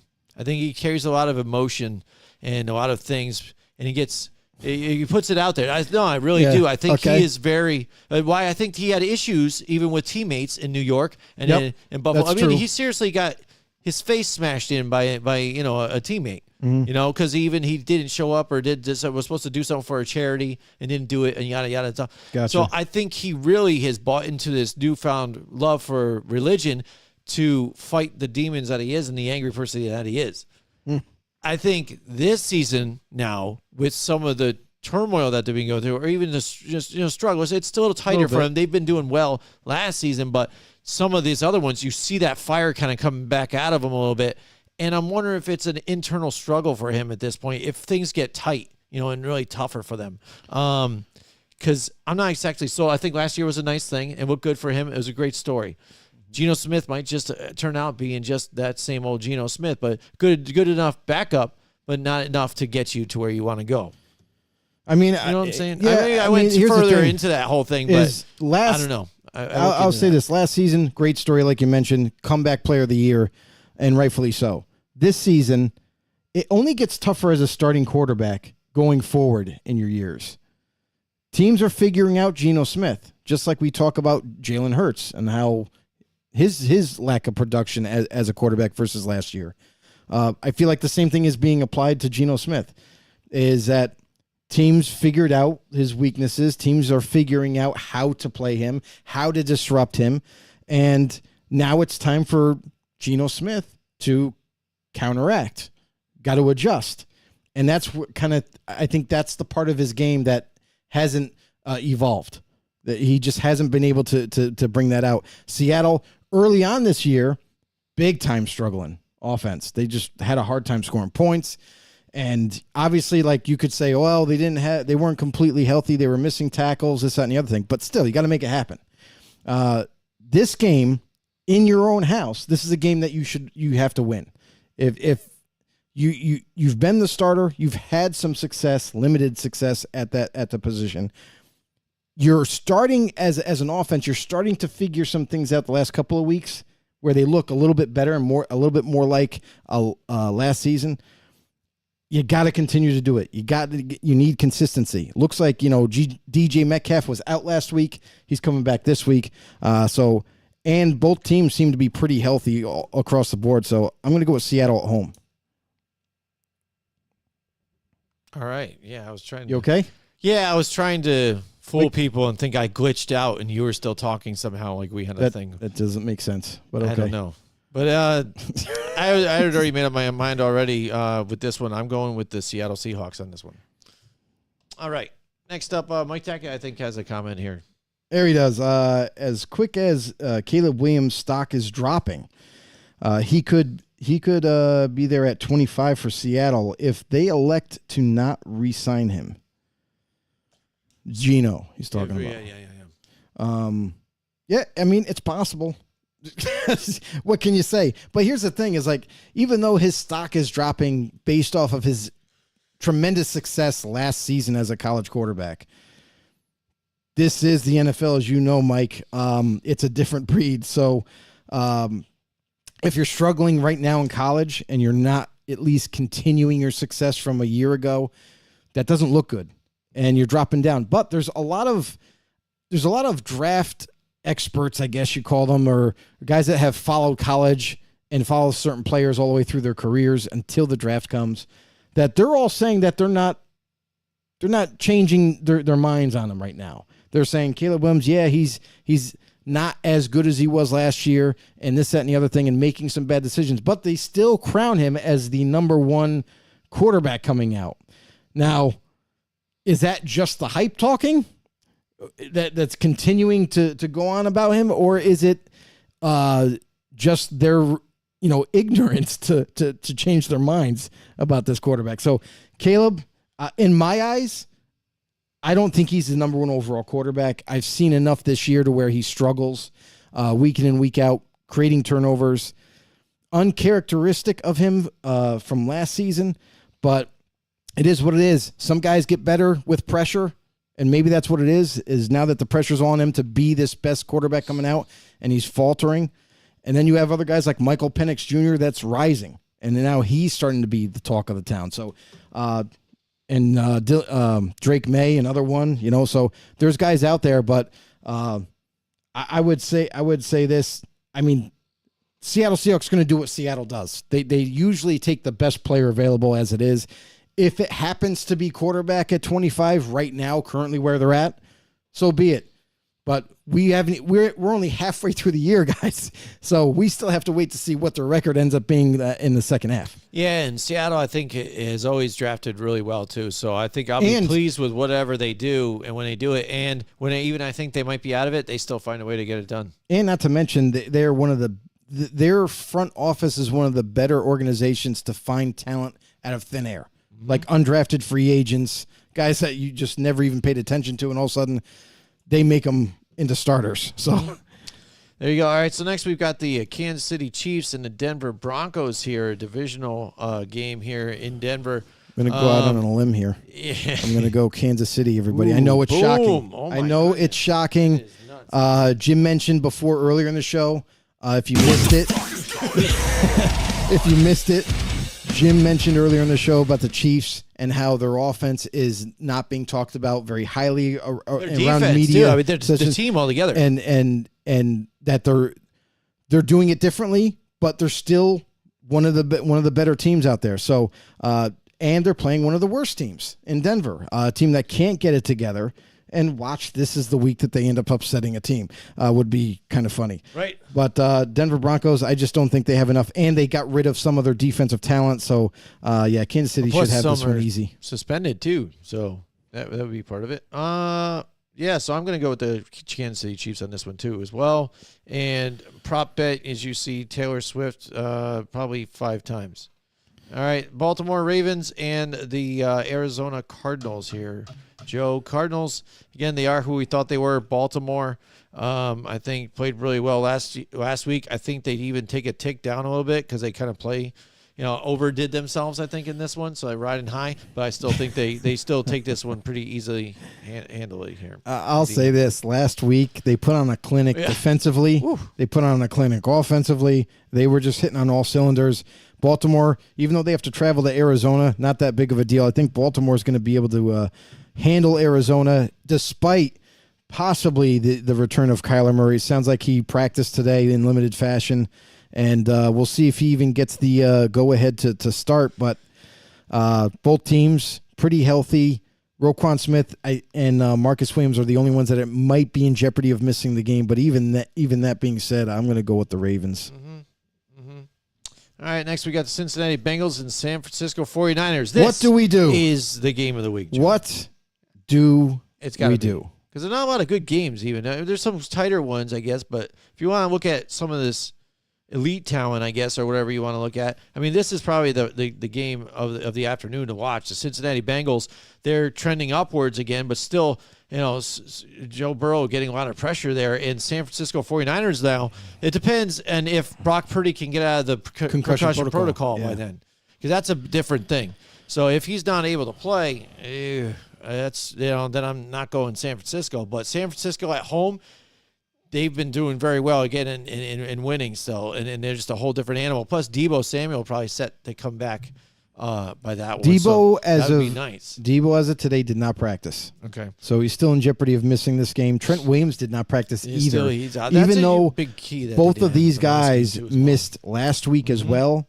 So it could change as the week goes on. Like we're picking in the middle of the week right now, so we don't really have any indicators. Tomorrow, both these guys could be limited participants in Friday and then be ready to play. So Christian McCaffrey, I know he had there's been some concern with his oblique injury that he sustained a few weeks ago, but practiced in full today, pretty healthy. Brock Purdy, like you mentioned, that's really going to be the indicator of how well this offense is going to go. Defensively, no question, they're going to be ready to go, and they're going to be after Joe Burrow and the Bengals. Cincinnati, Joe Mixon's in jeopardy of missing another week. Don't know if he's going to be available or not, and that's going to be a big deal, I think, for Cincinnati. They need Joe in the backfield running the rock and to kind of help this offense keep moving and motoring forward. Bengals defense, I got to say, I know that we've said that they are a good defense, but I feel like they're one of these defenses in the league that kind of go overlooked a little bit. Definitely playing better than obviously what their record is right now. But let's see if Cincinnati can kind of keep things going. Brock Purdy, I'm going to bet on Brock Purdy being a go. And if he's not, then so be it. But I'm going San Fran at home. Yeah, this is going to tight one. I think, again, the fact that Joe Mixon isn't there is a big difference for Cincinnati, bigger than San Francisco not having like a Trent Williams and things. I got to say, the next game might be the game of the turds. The game of the turds, the toilet bowl. Yeah. Now, this is a game that Detroit is at home, and they should come away with this victory because Las Vegas. Oh, you mean Chicago and Chargers? Oh, yeah. Whoops, I skipped over that one. Oh, okay. I thought you were just meaning about the other kind of turd, but I guess that wasn't really a turd either. Chicago, Chargers. What about that kid? Tyson Bagent? Is he going to play in this game too as well? I mean, that's what a story. With I think that kid, Justin Fields is going to be due to come back. What a game for those guys. That really surprised me. Those to Chicago. That was probably one of the biggest ones for me, man. Well, the amount of points they put up, though. I mean, I can imagine them winning. Did not surprise me. But with a D2 quarterback starting, Joe, that didn't surprise you that what they were doing against the Raiders? No. Well, because I know, and you like to dog your own team. No, it's not that I like. It's not that I like to dog my own team. No, I'm realistic. Like if you can shut down Max Crosby on against the Raiders, your offense is going to be just fine. Like they don't have any other like big time playmakers on defense. It's that simple. Chargers for this game. Then let's just get to it. I think Chargers should be able to get it, but they've surprised me a bunch of times and let me down. Justin Herbert, I hope he can just get it together here. It seems like since he had that injury on his other hand, non-throwing hand, his accuracy's been off and just, I don't know, making stupid decisions. He's got to get his shit together and pull out some of these wins that you should have. That's the thing, is they're losing games that they should win, so when it comes to these tough competitive ones, they can't get out of their own way. So then that's why they are sitting where they are here at 2-4. Yeah, I mean, this game, I have no idea what to pick, to be honest. Both these teams, like Chicago, they came out with a Division II quarterback and still won a game. And then, for the Chargers, what are they anymore? Like, they are it almost looks like they are the most complete team in terms of personnel that sucks. Like you look at their roster and you're like, that's a pretty good team. They got a good offensive line. They got a good defense overall and everything, but they don't play like it. They just don't play like it. And it's got to make a lot of Charger fans out there nuts because you got to look at it and be like, well, we got this player here. We got that player there. We got all these players that are more than capable of winning football games. But where's the results? Right. You got to start pointing the finger at maybe coaching staff at this point. Yeah, maybe it's weird in a different light. Like I was pointing at Brandon Staley before different decisions on the field that he made, especially with how it likes to go for a fourth down. He isn't doing that this much and stuff. But if you want to talk about preparation and getting the team ready and keeping them motivated to keep into this, because a lot of times his defense has been giving up the plays at the end of the game that finally ended up for him, but the offense is sputtering though. It's something the difference for me, at least the difference this year, is the fact that Kellen Moore in that offense, just something's not matching up there. No, not at all for me. To me, it's Brandon Staley and him calling defense. I don't think so. That I've seen him his defense has been giving up a lot of yards. And you're the defensive coordinator. When you need your defense to go out there one last shot and to shut it down, it seems like they're struggling with that. So, like for the Chargers going forward, Kellen Moore in his offense, he's actually, him and Herbert have a tremendous relationship, and for the play calling and everything, it's they just make it happen. Like they're not. I gotta say that, like, I really do believe that overall the coaching staff in general, with the personnel they got, there's no reason why they can't win games. So that falls on coaching, hands down. It's not just personnel. It's now at this point you have a solid enough team where you should be winning games more than not, and it's not happening. So Chicago, they're a team that they're lost. Like Justin Fields right now, we really don't know if he's going to play or not. I mean, I would give the Bears a shot to win if Fields is playing, but with the uncertainty there for Chicago, I got to roll with the Chargers in Chicago. No, because it's going to feel like that. Yeah, really. Let's see. That would be the funny thing if there really is more Bears fans. Oh, there is. It's a guarantee. Yeah, if you look at it too, you look defensively too, worst in the league in first downs, giving up the first down, and second to last in yardage, complete yardage here, and worst against the pass. So that would make sense here too, and that's kind of what we talked about even too. And when they're in tight games and they're scoring and keeping close, the defense will give it up right at the end and end up not making it. Mike Taggart said Chargers were the same team with LT and Rivers too. Yeah, I mean they had talent then. Yeah. I feel like not exactly the same. No. They were more complete roster now versus I just then. think they got beat by other elite teams. Again, in an era where you had Peyton Manning and Tom Brady again, where you had to fight in the playoffs every single season. You know what I mean? That's tough to overcome every time.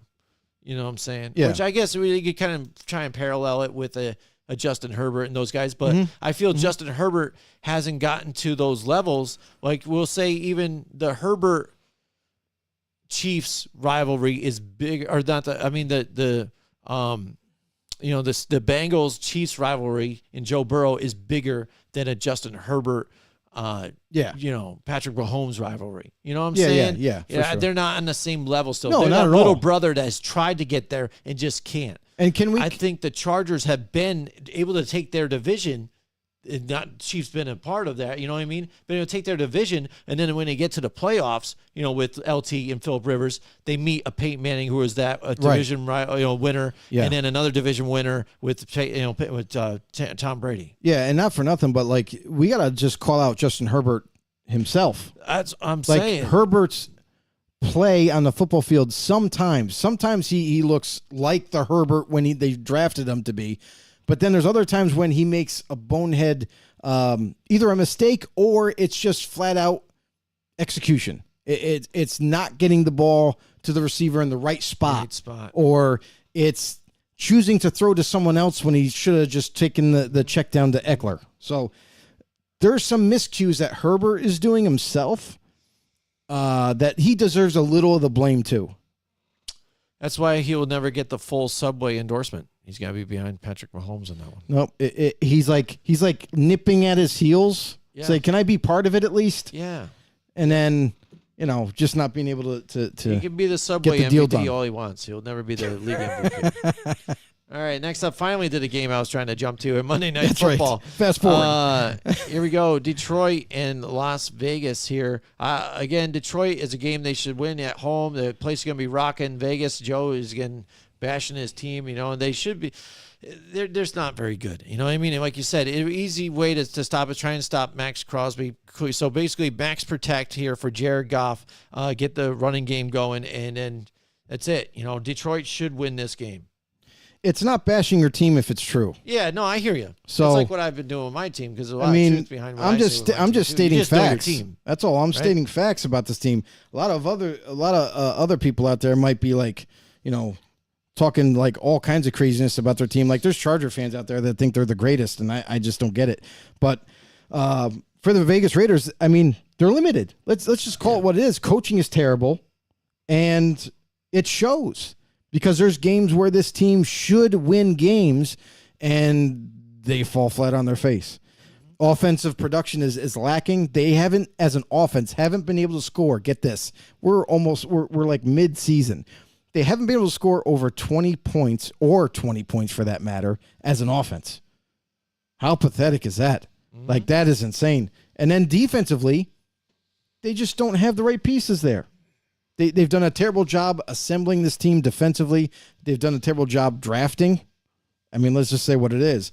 And going against Detroit, this is a team that we talked about earlier in the show where they're ascending team. They're definitely on the come up, and they're taking notice. This is going to be in Detroit, so good luck, Raiders. Definitely, it's a tough place to play, especially now that they're winning games. This crowd's going to be insane. Having a national broadcast game in Detroit, Yeah, there's great win been for a long them. time since that's happened. And- Yeah, good for them, though. Yeah, I mean, a lot to. I look for Detroit to kind of just basically take the game over from start to finish, and I don't think the Raiders will have an answer for it. Yeah, and then he goes, here you go. Mike Tackett said regarding Subway, bring back the $5 footlongs. Yeah, you're never going to see that stuff again. I know, damn inflation. Never happening. Thanks, Biden. Even then, like even when that campaign was going on for Subway, $5 footlong, it wasn't really just $5. Yeah. Like I found out, like after you get it and everything, it's like $8. It's like you lying sack of. Well, it's funny is because now their big thing is like, hey, we're slicing our own meat now. Oh, look at that! Ooh. Oh, and by the way, it's You mean 30%. this whole time you've been telling me Hold to on. eat fresh and it hasn't been fresh, but now you're telling me now it's fresh because you're just cutting it finally. And also, Jim, it's 30% Congratulations. more meat now. Wow. Hey, 30%. About time. Yeah, and 50% increase. Yes. 30, 30, Thanks, 30. Obama. Yeah, man. It's Subway. Yeah. I haven't eaten Subway in a very Eat long shit. time either, Don't want Joe. to. Listen, Jim, I'm going to tell you this story. This past week, Absolutely. I was hungry, right? Yeah. I had to stop somewhere. I stopped at a Love's gas station. Loves. Holy moly. Yes, and And- truck stop and stuff. I like yeah, it. Was right? it the one Plenty right there of in the food Mass there Pike? and everything. Yeah. Yeah, I like that So one. I went in there and I'm like, what do I want? I'm looking around at some of the stuff that Love's has, Yes. and I'm like, I don't want a hot dog. I want Yeah, something. yep. So then I'm like, Subway's right across the way, and I'm like, so I walk right over to Subway, and I'm like, I haven't had Subway in years, bro. Yeah. Years. Yeah. And I'm like, screw it. I'm just gonna get something. I got a wrap instead of a sub, and Yep. I ordered it and everything, and it looked good, right? They're putting the stuff on there and everything. I go back to the work truck. I open it up, take it out, take one bite, and I'm like, this is why I don't go to Subway. Like it's the same crap. Like it didn't get any better. It's just it's crap. Yeah. It's just not good. Mm-hmm. Like I really would much rather go to a deli somewhere Yes. that has Find that real local good stuff. deli is the way to But go. if you're ever wondering if Subway changed, it didn't. It's the same. Still the same. Still the same. Absolutely. And we're still the same even, too, after all these years. 6 years now, Joe, we've been doing this. And along with all of our know-it-alls That's right. out there, we definitely thank you guys for joining us Yes. tonight. Yes. Absolutely. Yeah. And happy Halloween, everybody. We're doing our Halloween show again. We're all dressed up a little bit here. And, yeah, absolutely, Joe. It's going to be another crazy week. We thank you so It much, is. everybody, for joining along Definitely. with us. Thank you. Real quick, thanks everybody. Thanks all our sponsors out there. thanks to Rays. I mean, they've been pretty amazing so far, giving us discount Rays, and everything. man. Good stuff. It's opened my doors to my life. You know what I'm saying? Keeps me flying without the crash. Yeah, you know. Yeah, I mean, all this other time, I'm in a Monster guy and things like that and stuff. Right. And Rays tastes good. There's not the sugar. You don't have all those crazy dyes and stuff. And I feel good after, and I can feel the energy, and not so much where I'm jittery. It just all of a sudden I'm aware. And the other thing that I like about it is it's not like traditional energy drinks because they also have like amino acids in it, vitamins in it. Like, it's pretty darn good stuff. So. And I bought the Rays cakes, Joe. I am a big fan of the Rays cakes are so good, right? Yeah, they are.